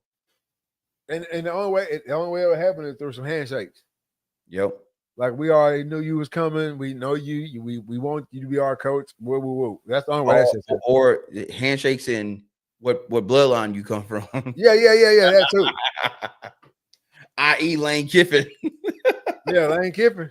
On me. They want Lane Kiffin right now, bad, boy. For everybody, boy. Hey, man, Lane been messing up for years and still finding good jobs because he rides. Yeah, but not messing up on the field. Oh, yeah, no, that's what I'm saying. He ain't messing up on the field. He doing all. You got to worry about the off-field stuff with Lane. But you know what? He riding on that Monty Kiffin coattail, which, hey, is what it is. Yeah, and he's been everywhere. He's been in places with Dubs. Yeah, oh, yeah. You know what I'm saying? You can no matter what, I can pitch Lane Kiffin to my boosters. We'll keep him out of the bar. Don't worry. You know what I'm saying? We'll keep him out of the bar. I can pitch that to him. What's my boy over there? My boy that he was at Tennessee, then he went to Oklahoma. Now he at USC. Who? The coach. He was at Tennessee at first. I think he was AD coordinator or something like that. Went to Oklahoma, and now he at USC. Oh, Lincoln Riley. Yeah. It only take a couple good years. That's it. Because wasn't he a couple good years, and they want you. Because wasn't he young? No. Lincoln Riley was at Texas Tech, then he was at East Carolina, then Oklahoma, then USC. Okay. Texas Tech. I don't know why I said Tennessee. I knew it was somewhere to T. Yeah, he's the one. But you look at Lincoln Riley. Shit, he was the whole mastermind behind what's his name, Kyler Murray and them cats. Yeah, and it only take a couple good things that I can hang my hat on to my boosters, and then I can always sell you. Because he had three Heisman Trophy players. Caleb Williams, Baker, and Kyler. Yeah, 3. And that'll get you there. Quarterback, they start saying quarterback whisperer. Yep. That type of shit. That gets you, and so I can always circulate you. No matter how bad it just was at your previous spot, I can always sell you to my boosters. I can always sell you to my fans. They didn't have the resources that we got here. Mm-hmm. They ain't got the players that we got here. If we can get him in a better situation, we might be all right. And it works because we've seen it happen time and time again. He was dog shit wherever he was before. What's his name? Kirby Smart. Mm-hmm. He didn't do shit. He didn't do nothing in Florida. But we got him here in Georgia. We got what Kirby need here. And it worked out. 2 national championships. And it worked out. So it's always going to be like Dabo. Clemson's having a bad year. We just spanked that ass 2 weeks ago. But Clemson having a bad year, right? Yep. He said this shit in the interview weeks ago. If they fire me, they fire me. I'm going to be somewhere else winning next year. Yep. He said that came out of a Division I college football coach's mouth. Fuck it, fire me. I know how it goes. He's at Florida State. My bad, not Florida. Florida State. You talking about Kirby? Yeah. Yeah. Hey, my boy. Hey, that boy Dabo said, "Shit, fire me. I'm gonna be somewhere winning next year." Like they already know, bro. This shit ain't no joke. Boy, this shit ain't no game. You think that firing shit means something to me? And they gotta pay me on the way out? Because I got 2, don't he? He got 2 national titles, don't he? I got 2. He played in more, didn't he? Or at least made the playoffs. He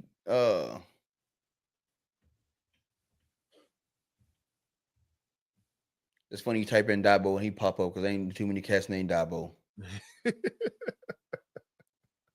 His name ain't even Dabo. His name is Chris. His name is William Christopher. That's right, Dabo, boy. You ain't never seen no Christopher William Christopher pop up on no damn.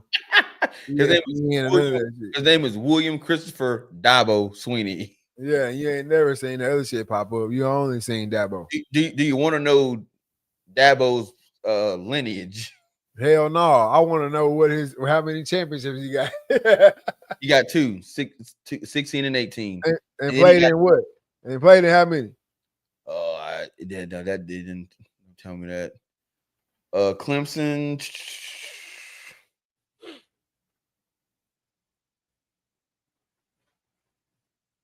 I know he played in a bunch because Alabama was swacking him. That's what I'm saying. They went to a few back to back to back.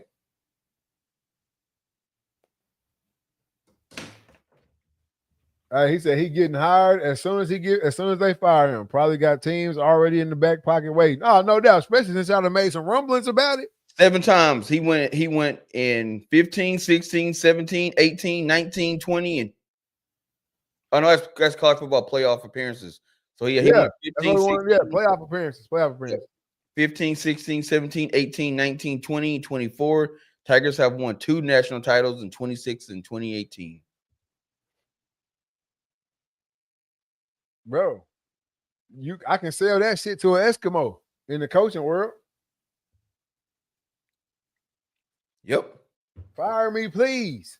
I've been looking for a change of scenery. And y'all gonna help me pay for it too. We say I was looking for a job when I found this one.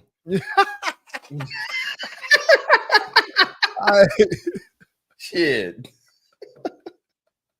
I was looking for a job when I found this one.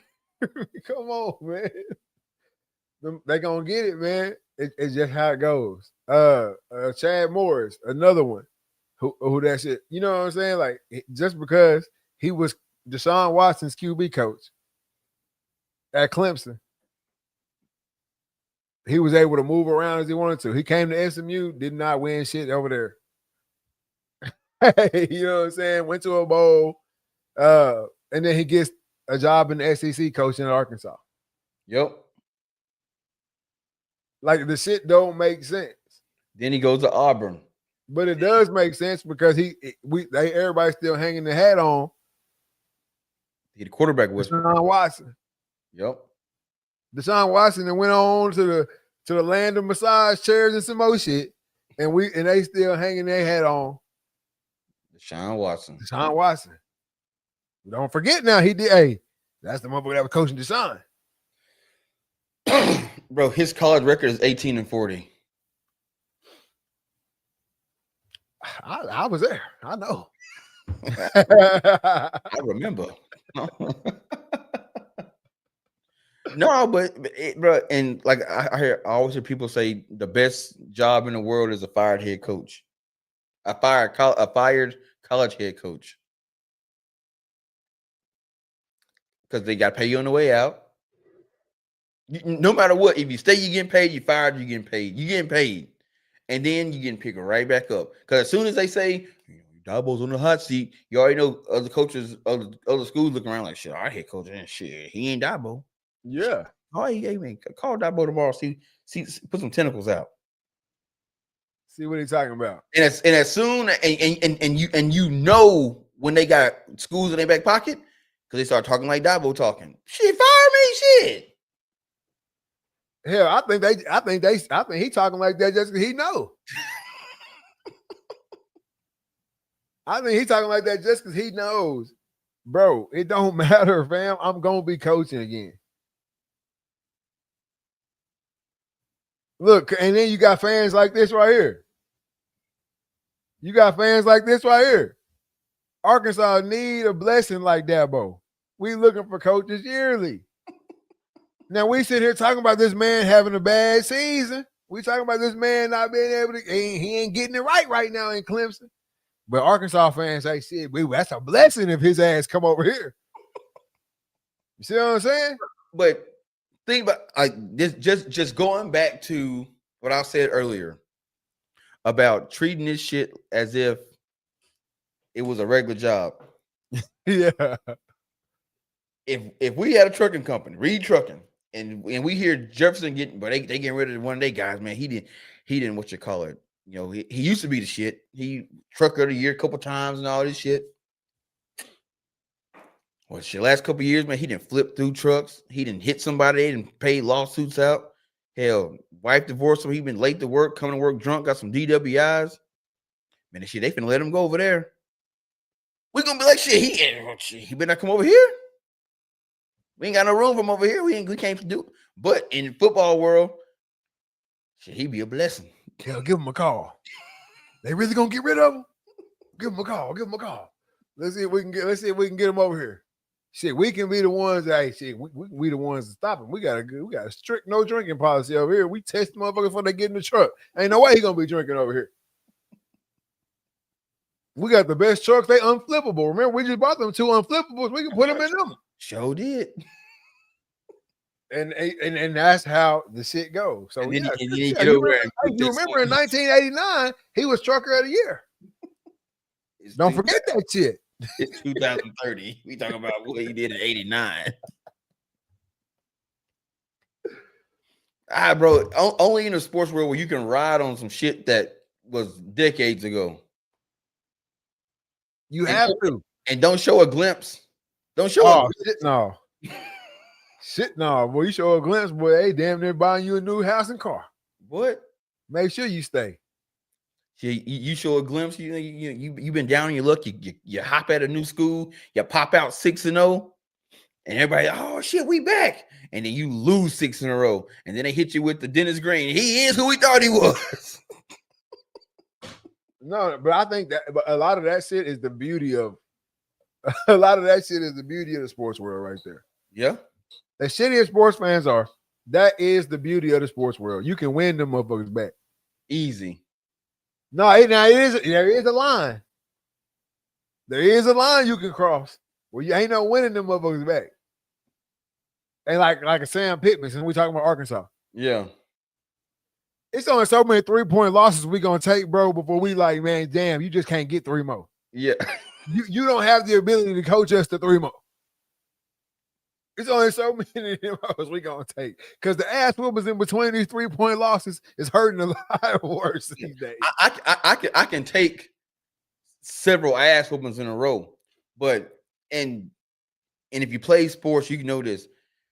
Those 3-point game losses, those 1-point game losses, them shits hurt a whole lot worse than when you got your ass beat 60-0. Yeah, because you didn't already went through the phases of grief. Yeah, like the 60-0, like when you getting beat, when you getting your ass bust. Like I was on a team in college football, we went 1-11. All right, I know. After so many ass whoopings, it's like, damn, we just trash. Like the whole organization, we all in agreement that this shit is sucks. And hell, we the only ones that got to go out there and take the beating. So everybody really just you didn't already went through grief. You didn't went through denial. Then you didn't finally accept it. The close game seasons, when you're losing them close ones, it really hurt because it split the organization. Yep. You got half the organization like, man, we just right there.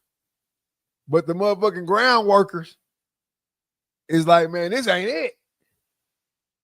This is ass, bro. Everybody mad at whoever hit that last turnover. Yep. You know what I'm saying? Or field goal kicker missed it. Hey, ain't nobody field goal kicker missed the kick. Ain't nobody worried about them missed tackles. Ain't nobody worried about them 3-4 fumbles, that interception. Man, this can't kick, bro. We done missed 3 of them bitches this year, boy. We done win them games. And that's the thing. One that everybody's that one play, our record changes. Yeah. We go from 3-3 to 6-0, but your ass can't make no kick. And I can tell you now, on a college football team, the kicker ain't got no friends. The offense hate him, defense hate him. He ain't got nobody. And normally it's only about 1 or 2 kickers on the team. Them boys hang and they hang. Them boys hang and bang. A lot of times they roommates. They damn near best friends. That's what we call them, specialists. Them boys hang and bang. The bang was cool, but yeah, you get to missing the field goals, motherfuckers stop dapping him up and shit.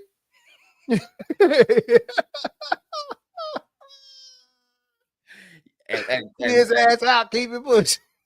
Yeah, we go to lunch or something. Shh. Can't sit here. No, I don't know if anybody who done lost the game for a team before. It's a little different. If you the one losing these games for the teams, nobody's inviting you to nothing because then we can't even talk about the shit. Nope. You can't talk about the game. What you gonna say? We just gonna avoid that part? It was all good till you can't avoid that part. I'm telling you. And don't be the one who lost the game, but then call somebody out on some shit. Well, you know, man, shit. Hell yeah, I missed the kick, but shit, Thomas, you fumbled it. And I was in the second quarter, mother. What you talking about? I'm telling you, that's what I'm saying. So it's a line you can cross. Where it ain't no winning the fans back. It ain't no winning shit back. It's just over with. We don't care if we win the rest of these games. We don't care if we win the rest of these games. Your ass out here, kind of like Florida. Yeah. I don't give a fuck what we do for the rest of the season, fam. It's over with for you. We didn't see enough. We didn't see enough of this shit. We don't give a damn what you do. Or you could win a national championship and we still gonna ship you off. That's how bad we want you gone. And that's why I'm saying the payouts and shit don't be bothering these schools. But we've seen enough. We'll pay for you to get the hell on now. Hell yeah! I was reading a forum and they was talking about well, you know, with all these D1, the big D1 schools, you know, firing their coaches, you know, why don't these big schools go up to, you know, FCS or FB? Is FB? FC. Why don't they go to FCS and bring some of the coaches up? And I hopped in that joke and I was like, because them cats is dug in. They ain't trying to leave. They not leaving. I don't want to, especially the ones that you will want. Yeah, you're not gonna go get the cat at North Dakota State. You know why? Because he was part of that program when that last coach rattled off 10 national championships. Then that coach retired. He stepped in, and hell, he done rattled off 2 since he done took over. No, 3. He done rattled off 3 since he took over. You're not gonna go to South Dakota State because the coach there, he was there when they won the first one. The coach retired. He moves up. Now he's head coach, and he brought on the second one. He won. So technically, he won 2 in a row. He can do anything he want to there. Bro, my family good. We don't pay for shit up here in Brookings. I can where I'm at in my career, I can have 2 or 3 losing seasons, and they still gonna be hanging on the national championship because I was part of the very first one we ever brought to the program, and I brought the second one to the house. So I got 2 or 3 losing seasons banked up. Yeah. Just in case. And I'm ranked number 2 in the country right now. So no, bro, I know the team I got, we can rattle off at least 2 or 3 more. I'm Gucci. And too, like I feel like once you get to that, once you in that system right there too, like the FCS, you know, they got the original playoff style, all that type of stuff. Once you learned and learned how to navigate them seasons, Bro, why would I go somewhere? First of all, they getting paid good. We ain't gonna sit here and act like they ain't getting no check. Oh, they getting paid good. Officer Miller said, I'm here. I'm late, but I'm here. Hey, better late than never, brother. Always. But you see, like that didn't pop up on my phone. But they know how that system works. Like you said, they dug in. They got it, and they getting paid. So there's no reason to go. Everything else up that way is a chance. I see what you just did the last coach in the third game, fourth game. We good on that. I would rather sit down here and win these national championships than go up there and mess with y'all boys. Yep. Because that shit up there, rotating door. I mean, you can stay in the door depending on. But I'm a big dog. I'm a big dog in this shit. Yep. I at least I know we get in the playoffs every year. Hell, since I've been here, we've been playing for we've been at the semifinals. And since that's what I'm saying, knowing how to navigate the waters is a lot different, bro. Yep. It's a whole lot different because you know what I'm saying? They in the playoffs when when FBS is wrapping up. Then when they in conference play, these cats is already playing. You know what I'm saying? They getting ready to make they run. And down there at the FCS, no diss to the FCS schools either. But down there at the FCS level, they knowing how to they developing players. Yeah. Like look at their QBs on them squads. Them cats come in as a normally every once in a while you'll have one come in as a freshman and he'll play his ass out, you know what I'm saying, all 4 years. But when that second string take over, it's plug and play. Because they're not banking on this one kid. They're like, we got him where we need him at, but we got to have this cat ready just in case. Like it's got to be plug and play up there, bro. That's what I'm saying. They got guys that are going through their programs at the Division I level right now, bro. He getting to you as a junior. Yep. He getting to you as a senior. He getting to you as a sophomore. You know what I'm saying? He getting to you, and he might come to you as a sophomore, and hell, he gone the next season. Yep. Or vice versa. You know what I'm saying? You got a guy as a freshman, you think this is your next thing, you start building around him, and then boom. He gone. He gone. See, and I wish we haven't talked about this yet, and we need to do a show about it. But I would say that the FCS has benefited more from the portal than D1. And the reason I say that, or FBS, and the reason I say that is because, like you said, at the FCS, you have time to your guys ain't going nowhere. It's rarely that you have a guy leave from a FCS school and go up to a big D1. It's rare. But at that FCS level, we got all our pieces here. Man, we need a damn good running back. And you say you're South Dakota State. And Old Glory, some cat from Miami decide I'm going to take my ass up. A receiver from Miami decided to come to South Dakota State because he got a family member to live up there. And his roommate, the running back, and he ain't happy. He want to leave too. So he come and plug him in. And he fit in like a glove. And next you know he running for 3,000-4,000 yards that season. Because we don't have parts moving out. All we got to see is coming in. Yeah. And it's working because you look at North Dakota State, I think they brought in like 15, 16 cats out the portal. South Dakota State brought in, I think, 9 or 10 cats out the portal.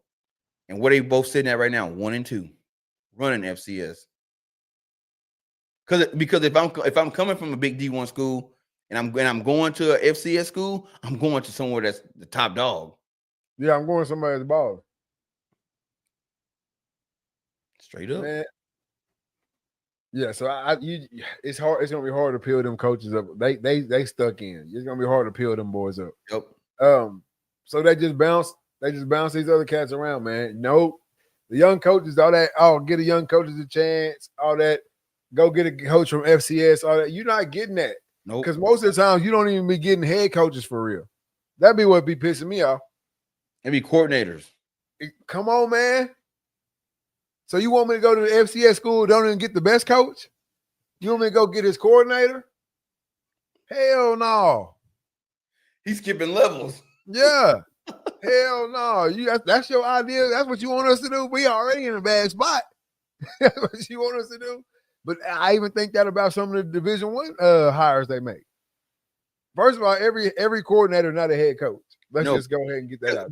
But they see it as the next best thing. Oh, we couldn't get the head coach, so let's get the assistant coach. Oh, we couldn't get the assistant coach. Well, let's get the OC. Well, we couldn't get the OC. Well, shit, let's get the DC. They ain't coming. Well, shit, go with the special team coach.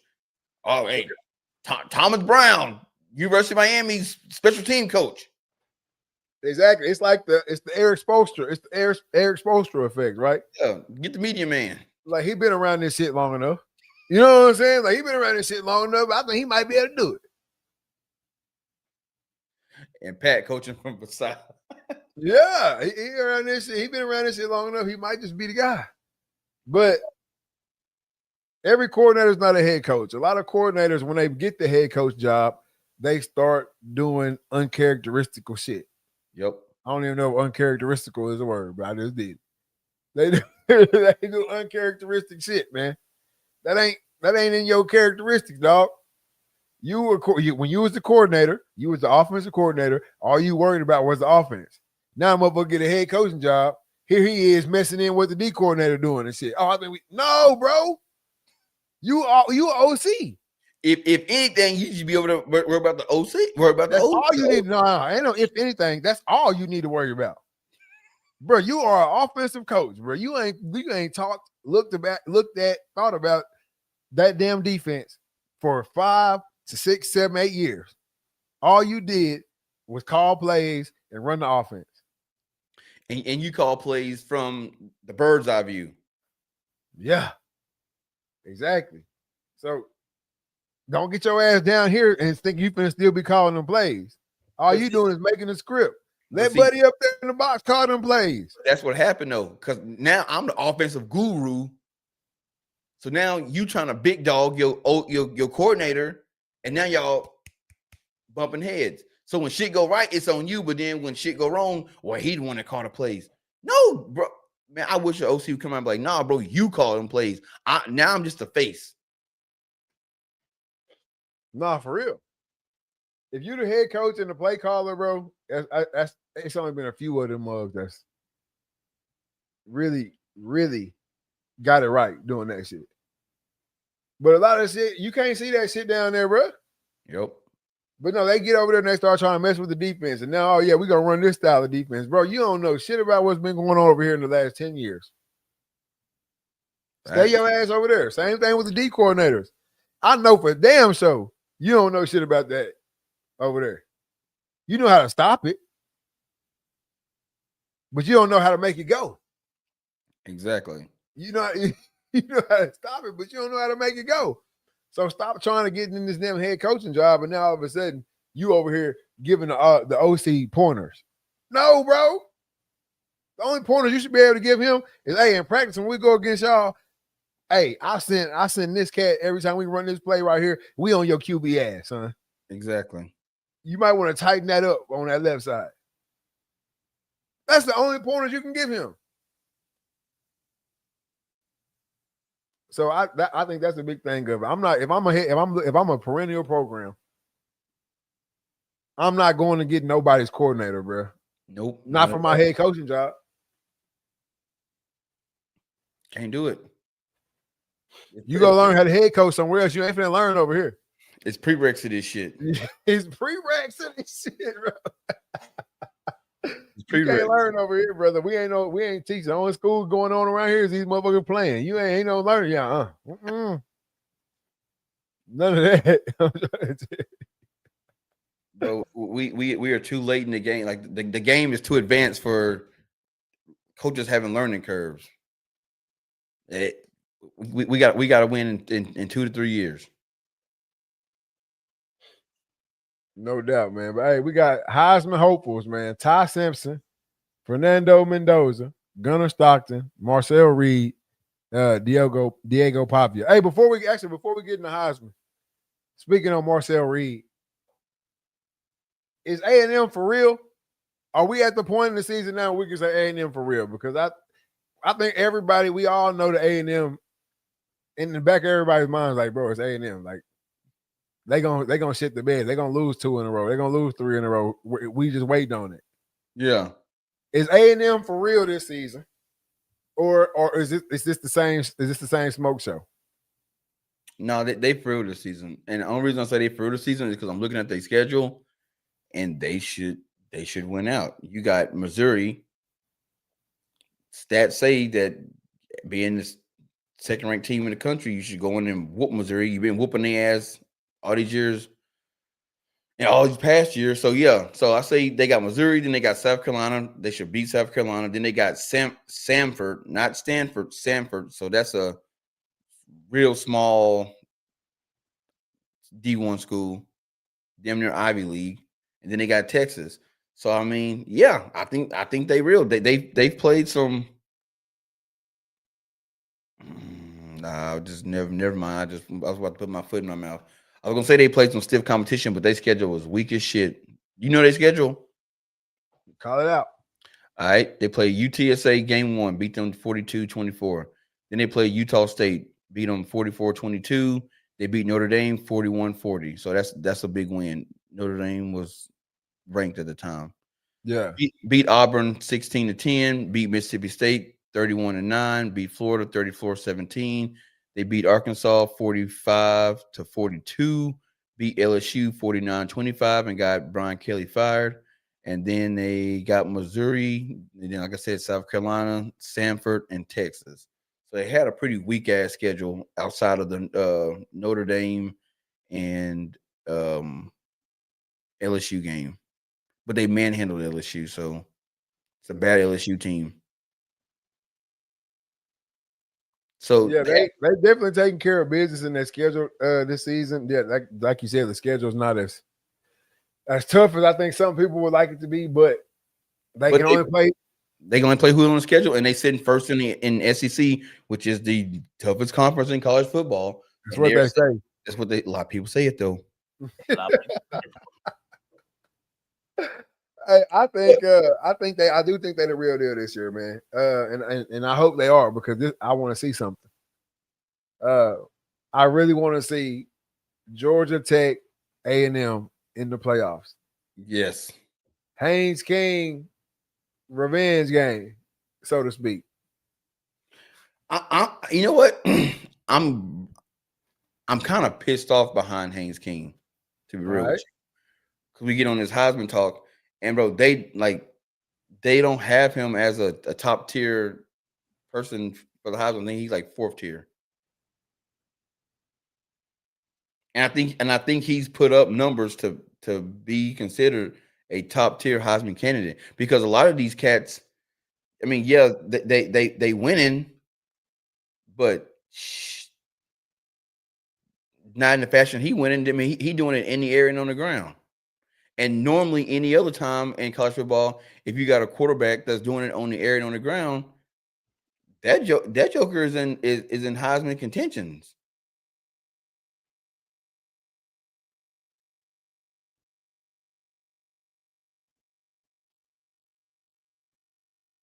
Hello? I mean, I'm just reading up on Haynes King real quick, seeing why they not letting him get it. Why he ain't getting no love. Bro, they've already given him the tag, the toughest player in college football. If you go to ESPN, that is the top article.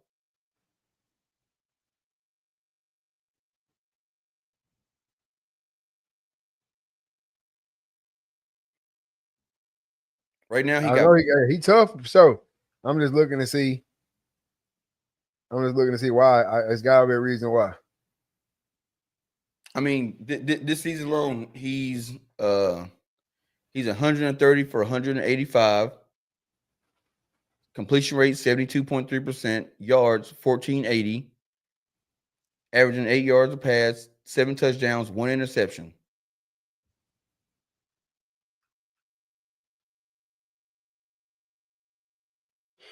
And then you go and you look at rushing. Shit, I mean, hell, you But got stats wise, he's 14th. Stats wise, he's 14th amongst all college QBs right now. but then he doing it on the ground too. Yeah, but he's number 5 in rushing. So there's 4 other QBs that rushing more than him, and then he's 14. But are those other quarterbacks, are they above him rushing? He's got 4. There's 4 QBs above him rushing right now. Okay. And then I'm sure the schedule is a hit against them too. I don't know. Shit weird.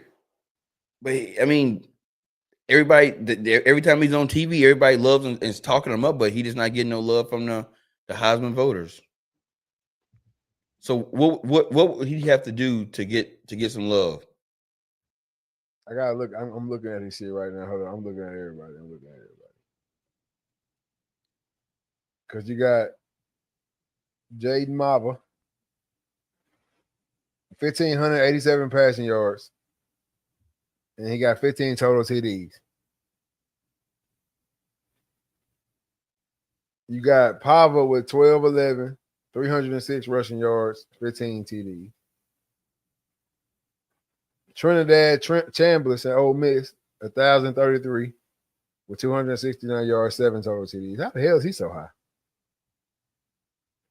Fernando Mendoza, 1,200 passing yards, 132 rushing yards with 18 total TDs. The touchdowns might get him too because I know he only got 10. Yeah. Dante Moore, 1,200 yards, 131 rushing, 14 TDs. Sorsby, 1,043 passing yards, 238 rushing yards with 14 touchdowns as well. CJ Card, 1,091 passing yards, 60 rushing yards. He's got 10 TDs. Ty Simpson, 1,138 yards, 86 yards rushing, 13 total TDs. And I'm going to skip down some more so I can get to Haynes King and I have to read everybody's shit out. Damn, they got ESPN dogging you, boy. Damn. Who? Haynes King? Yeah. Yeah, They don't even got all his shit on here either, though. Or not what I just read. Right here, it's saying he only got 758 passing yards. Shit, ESPN got him at ESPN got him at 1,480, 7 touchdowns, 1 interception, a QBR of 84.7. As of October 1st, they don't. I'm looking at ESPN right now.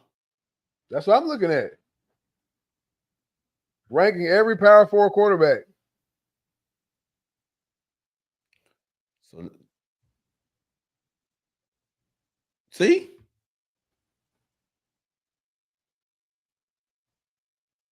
I didn't pull up his bio. I just pulled up the list of ranking every Power 4 quarterback, and they got him at 29.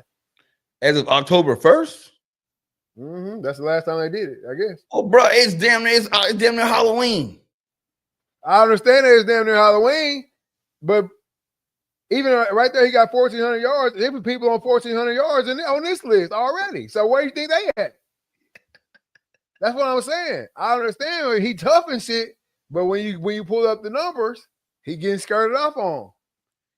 Yeah, because I see a Bleacher Report. They got right up. It says Haynes King apparently took the he doesn't pass a whole lot note to heart, throwing for a season high of 304 yards and 3 touchdowns in a rout of Syracuse. For good measure, he chipped in 91 yards and 2 touchdowns on the ground. He lacks a signature moment on his resume, but potential opportunities are on the horizon. If Georgia Tech 8-0 keeps winning, NC State hosts the Jackets in Week 10. So they saying he don't got that big moment. That's what's holding him back. That big moment. Oh, yeah, a lot of this shit I can tell is hype too. Like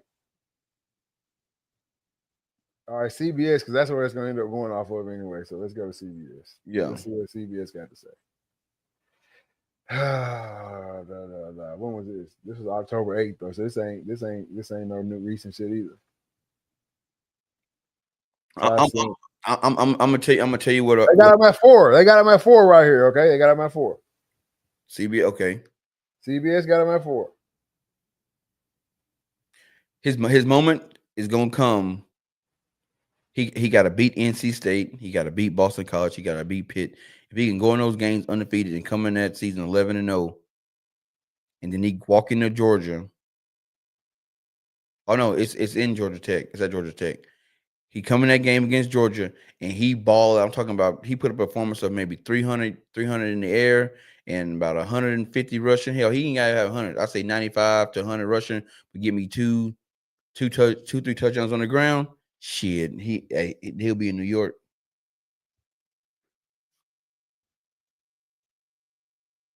I'm trying to find it, though. I can't stop said, boys getting quiet, gonna get crunk, head back to Longview, King popping trunk. Nah, for real.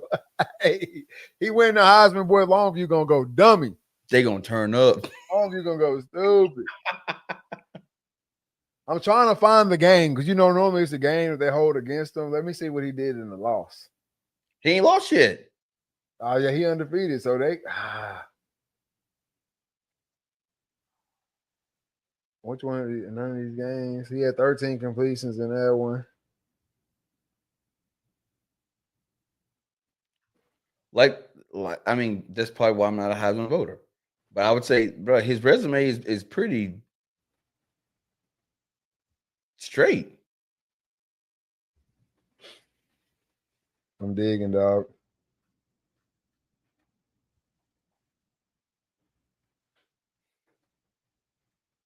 His resume is pretty damn solid. Cause you look at all right, let's go with the first game of the season against Colorado. He was 13 for 20, 143 yards passing. Then he had 19 carries for 156 yards rushing.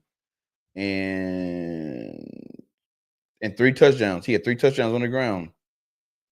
Clemson. He beat Clemson. That's a big game. I can't believe they didn't get it to him because Clemson was sitting pretty damn high then. I think they was 12th in the country.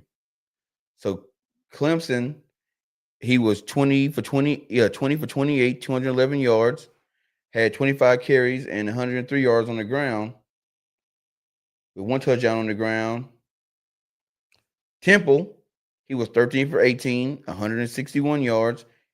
He only rushed the ball 8 times for 15 yards.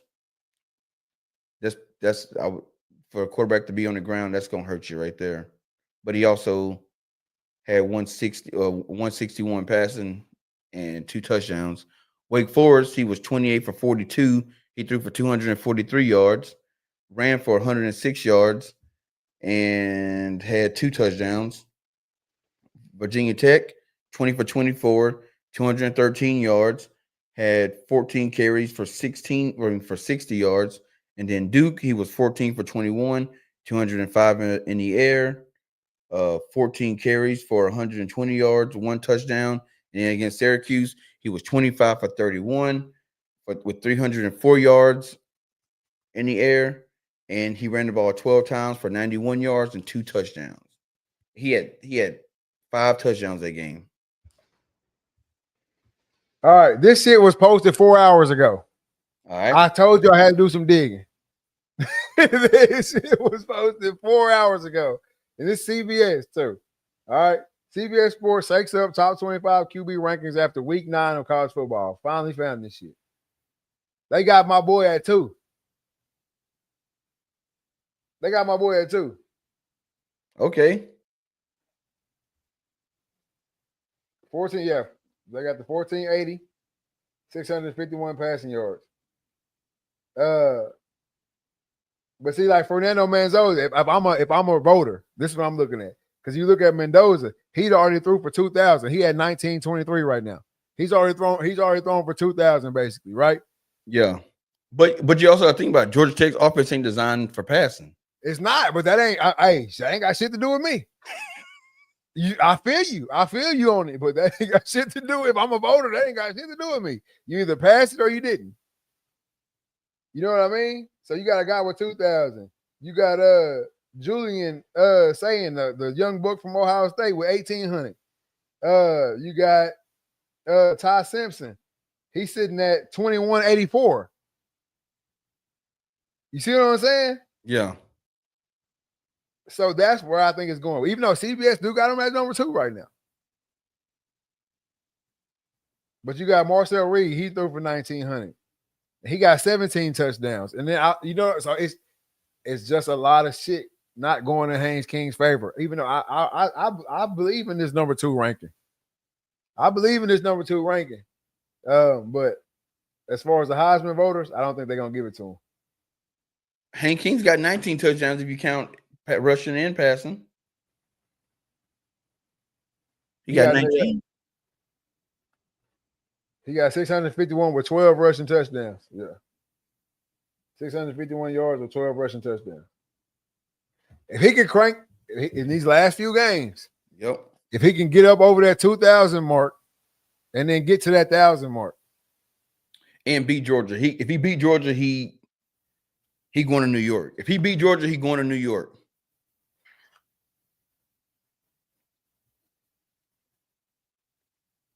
It means a lot. King said, getting mentioned in the category of Georgia State quarterbacks of all time. Boom, boom, boom, job's not done. My business, everything all right. And his pop's still coaching Longview, ain't he? Mm-hmm. Oh yeah.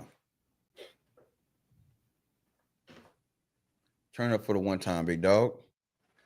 I think he's got a shot. Man. Hopefully he can do it, bro. Gotta love Haynes King. But I would like to see Marcel Reed win the Heisman. Not gonna lie, I was hating on Ty Simpson at the beginning. Yeah, I only double deck, bro. What are you talking about? That's all I like the Marcel Reed kid. I talked a lot. I talked some bad shit about Ty Simpson at the beginning of the season, and I guess this is my time to publicly apologize to Mr. Simpson down there in Alabama, man. You look slow in the first few games. I ain't gonna lie, bro. You look terrible. Gotta throw that out there. Gotta call it like I see it. You looked ass. But I see you learned, I guess, or got comfortable, whatever. And you've been turning your shit up. So hey, shout out to you. But so I do like the Ty Simpson kid because I've been paying attention. I ain't left you.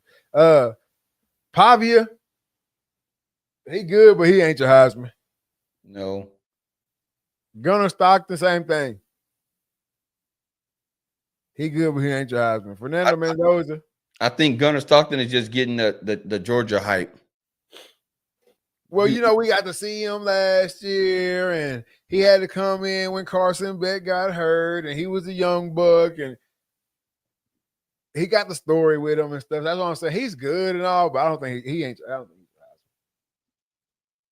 don't think he's a Heisman, man. It's Haynes King for Heisman for me, bro. Straight up. Haynes King for Heisman for me.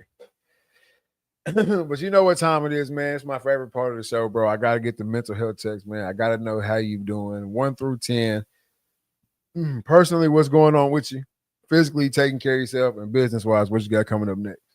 Shit, man. Personally, man, everything's good. Work straight. Starting to slow down. It's getting that time of the year. Just getting some, fall stuff done around the house. Getting the pool closed and leaves and all that stuff. Yard work stuff to come on home ownership, as you know. But other than that, man, everything is good. A couple months away from the baby to be here, so just getting everything ready, getting crib built and all that stuff. And then, of course, my fiance is big on Christmas, so Halloween ain't even here yet, and she kind of like mama. She already pulling out Christmas stuff.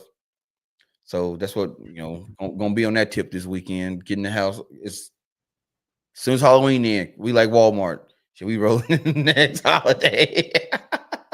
Everybody skip Thanksgiving. Ain't no decoration for Thanksgiving. Boy, ain't around long enough.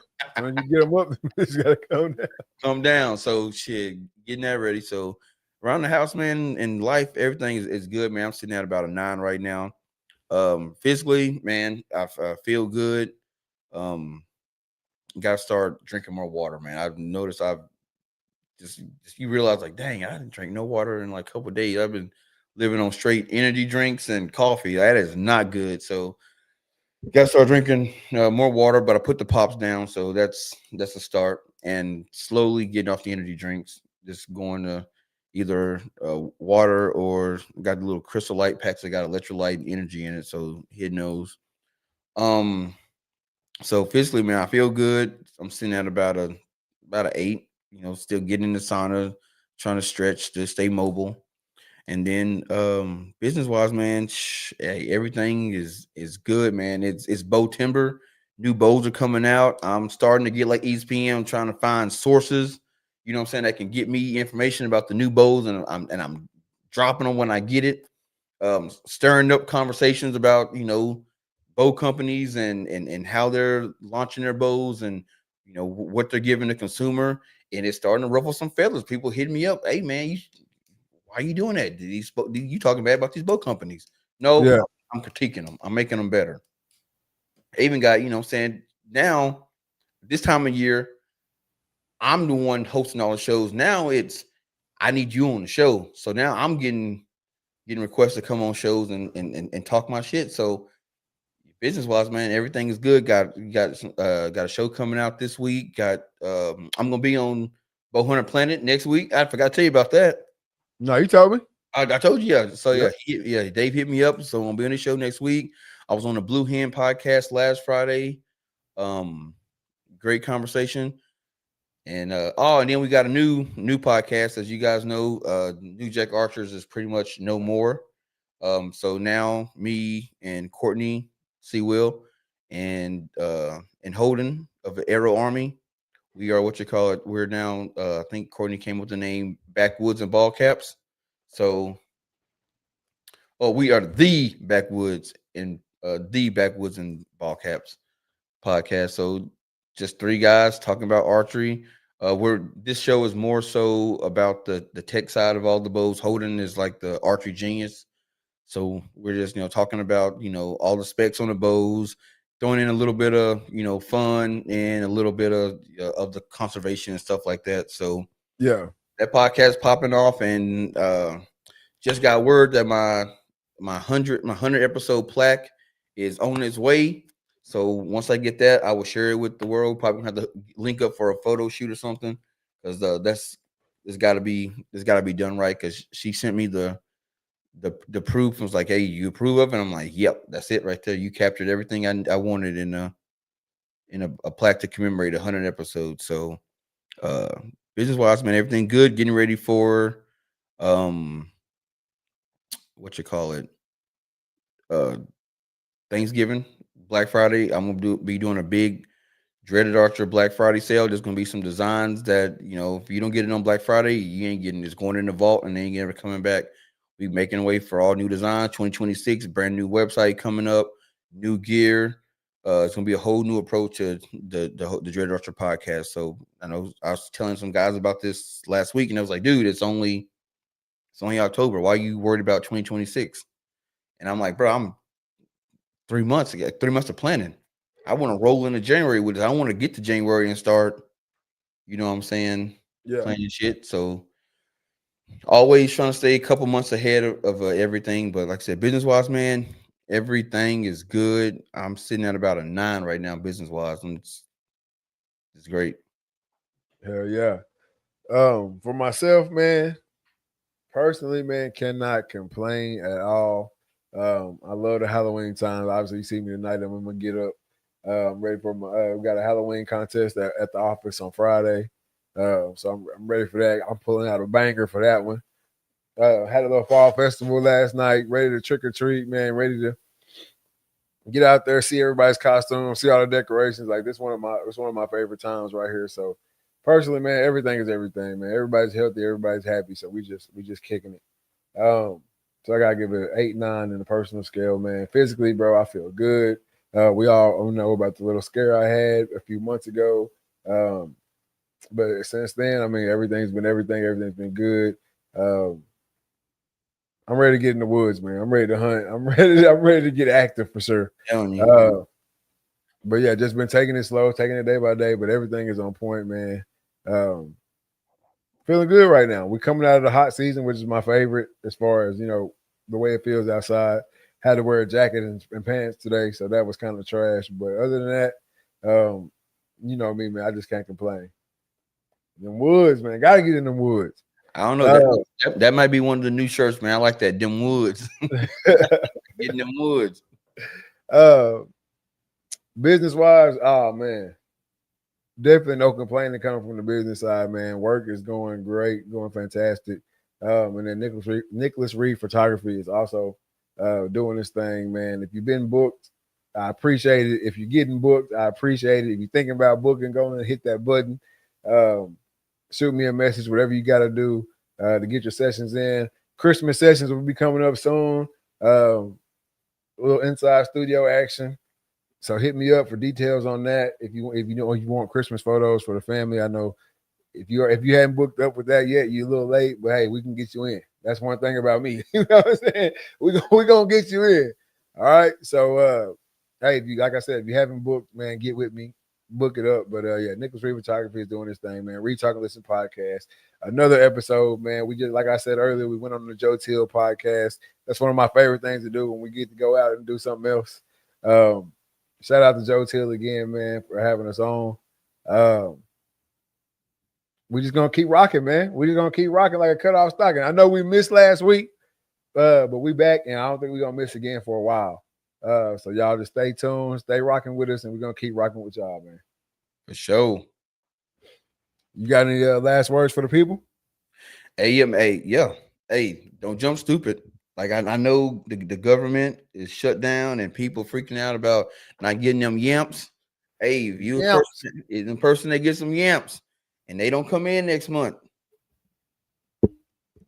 hey, do not be at Walmart acting stupid. Because I didn't see TikTok videos talking about if you're a person that don't get food stamps and you getting your groceries, if I'm outside and I see you, man, you have to give them off them groceries.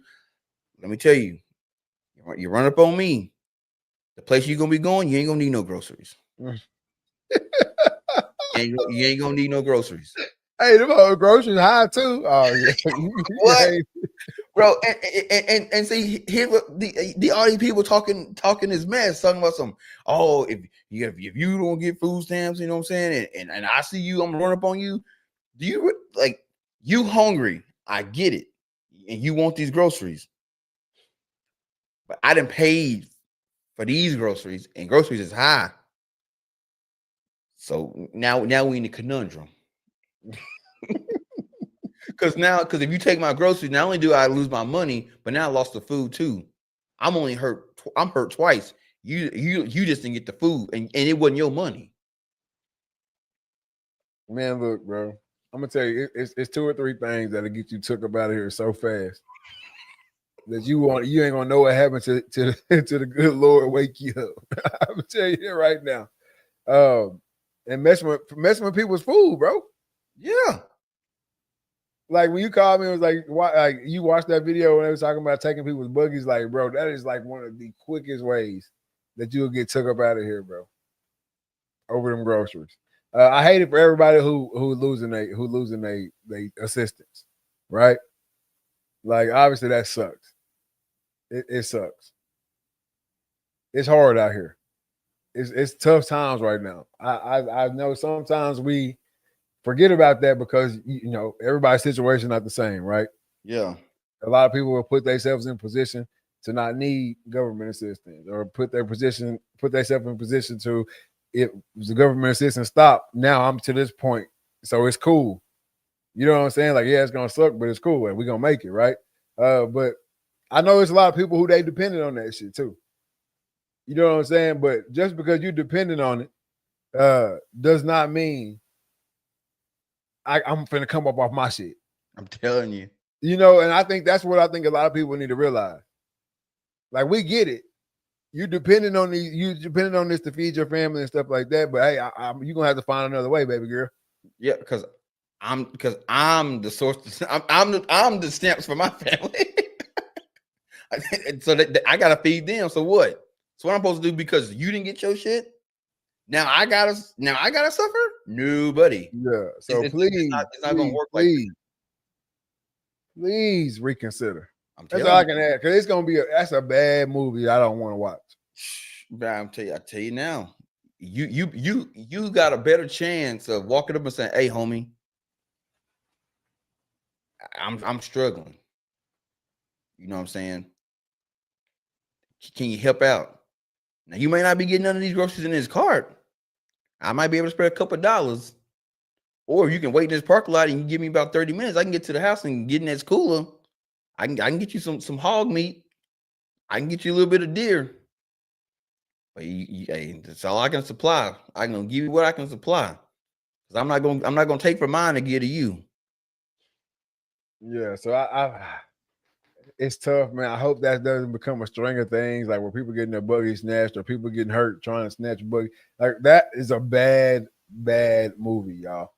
Bad That's a movie. bad movie, right? So let's reconsider. Let's figure it out. It's gonna be hard, but like you just said, ask somebody. If you need some help, bro, ask somebody, man. I'm telling you, bro. Especially around here, bro.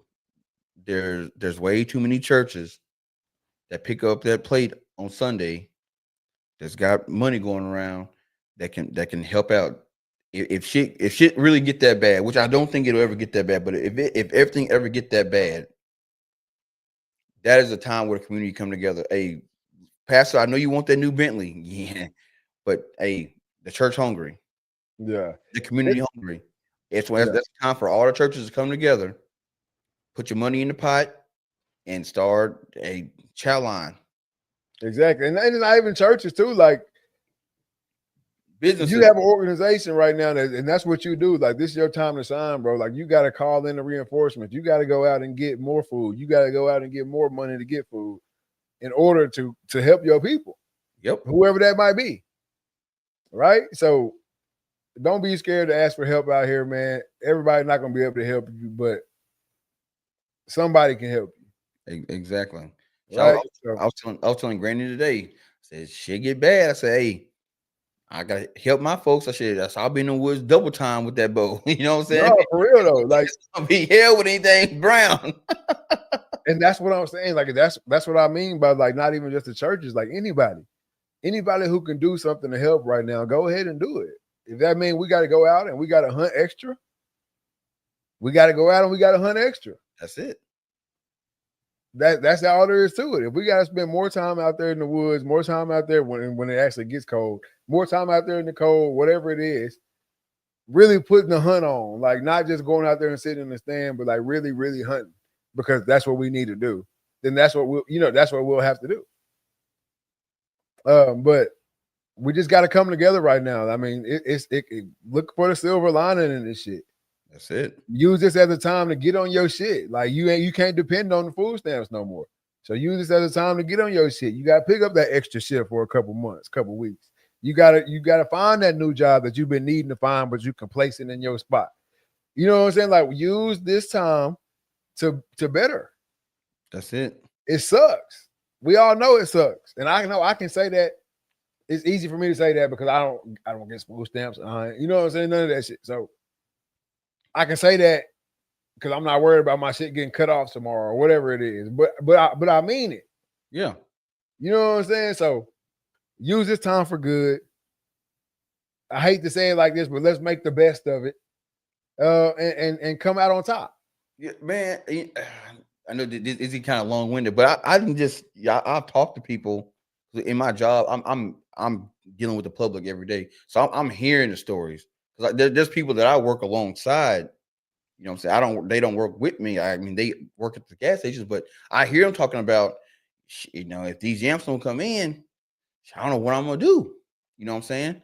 I mean, look, hey, shit don't go right. You know what I'm saying? If I got some extra deer meat, I'll slide your way. I don't need deer meat. But shit, if you doing them ribs touching, that shit gonna start tasting real good. I promise you.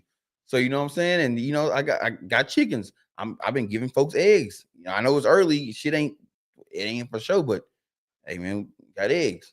Cool. But we gotta take this as a time to realize shit. At any given time, well, one, you don't want to be in a position where someone controls how you eat. Because if you control the people's water and their food, you control the person. Man, start learning how to pick up a garden. You don't need a whole lot of space for a garden. You can get a little box garden. Hell, we built one at your house. Little box garden. You can grow some tomatoes, some cucumbers. You know what I'm saying? If you got a little bit of space, you can grow peppers, onions. Hell, as a community, get together. You know what I'm saying? Your neighbor, have them grow, they can grow something. The guy next to you, he can grow something. The guy behind you can grow something. Y'all all can grow something different and come together, and y'all can start learning how to can. So when shit like this happens, you got reserves in the back. You know what I'm saying? I am in a position where I don't need to do that, but I'm learning it. Hell, learn how to pickle this year. Did everything out. Why would I eat the pickle? Learn how to pickle stuff. Learn how to make salsa. Learn how to jar stuff. Because you never know. She hit the fan. Hey, I know I got pickles. I got salsa. Now, I heard people do be canning meat. I don't think I'm ever going to can no meat. I don't think it's going to get that bad. But I know how to do it. Yeah. We got to get back. We got to get back to these roots, because you don't want the government, people you don't know, who people you will never meet, having that can control. They get the faucet to your life, and you don't want that shit. So this is the time to learn how to start, get back to, what our ancestors did. Start living off the land. I'm not saying everybody got to go out there and hunt, but everybody can grow a garden. And yeah, you might want some meat. Sometimes you might have to go vegetarian. Or if you live in a place like I live, you get you a couple chickens. They are very self-sufficient. Yep, get you a couple of chickens or learn how to pull that bow back. One of the two. That's it. One of the two. Hey, take that shit to heed, man. I know we're just a couple of guys on here talking, man, but that's some real stuff you can take home with you and put it in your pocket for a later date. Because I mean, you never know. We saw it with COVID, and we're seeing it again now, where at any given moment, a big group of people's life can change. Yep. And you got no control over it. Exactly. So let's get it together. Let's come together. Let's take the good shit out of this, man. I believe in us. I know that's hard to say. It even hurt coming up a little bit, but I do believe in us. I do believe in humankind a little bit. All right. So we can get that done, right? We can get that done. Hey, with all that being said, man, this is season 7. Man, also happy Halloween, man. I forgot to say that this show, man. Happy Halloween to y'all. Hey, watch them babies on Friday, man. For sure. Know where your baby's at on Friday. Get the little light up buckets. Get the little glow sticks around the neck. Something to identify your kid in case separation. All right, I almost forgot to put that out there. Let's make sure we get that going. Yeah. All right. I'm not even a fan of the parents anymore of sitting at the end of the driveway letting the kid walk up. No, walk your ass up to the door too. Yeah, I mean, well, it just depends on where you trick or treating it, I guess, because where we go and trick or treating that, if it's a lot of people around, you know what I'm saying, get close enough where you can. Yeah, you gotta be able to grab. Yeah, be able to grab. But you for sure always see. You should for sure always be able to see. Yeah, but be close enough to be able to grab. But if you like where my house is, where the house is 50 yards off the road, don't sit down and make that baby walk way up here. Bring your ass up in the yard. Yeah, get up in the yard, man. Get out there. We be on the golf cart with it. We pull up. We go out. We do it. We do it all. But man, just watch them babies, man. Watch for the cars. Watch them babies. I hate that the world is like it is today, but you don't know who out there trick or treating. This is the good time if you want to hide yourself and really get out there or somewhere you ain't supposed to be. It's the time to do it. Throw on a dress and a mask, and you in. You in. Right. So yeah, know your babies. And also, too, the double costumes. You gotta be ready for the double costume. It's gonna be somebody out there wearing what your baby wearing and not paying attention. That shit can get mixed up quick. All right, so you can't be like, oh yeah, I see my baby over there because they wearing this, and then turn around and it's somebody else wearing it, and now you don't know where your baby is. Yep. So stay with the babies, man. Protect these babies. That's what it's all about. Halloween's for them anyway. Y'all grown ass kids that be out there messing up for all the trick or treaters. Stay your ass at home this year, please. Because I'm gonna tell you, Do people still check candy? I don't do no checking candy really. We check that shit at the door. What your house look like? You know what I'm saying? That's how we check that candy. What your house look like? And I'm gonna eat most of it anyway. So shit, you trying to get my kids, you gonna get me. So I saw where last year some cat was handing out edibles. I think that should be fake, but who knows? You gotta be a cold son bitch, bro, to be dropping edibles. Because it's people you don't know, right? That's why I think all that shit be fake. I know this shit getting real long now. Yeah. But I think that shit be fake because what's the fun in fucking up a bunch of people you'll never see again? You never see. So who knows, bro? But hey, blessings on everybody out there this year, man. Be safe, be kind, be nice, be respectful. Everybody out there, this trick or treat ain't just for you. It's for everybody. So be respectful. Have a good time, man. It's all for the kids anyway. With all that being said, man, this is season 7, episode 34 of the Read, Talk, and Listen podcast. I'm your host, Nick Reed, along with my brother and co-host Trey Reed. No killer cam tonight. We are out. Peace.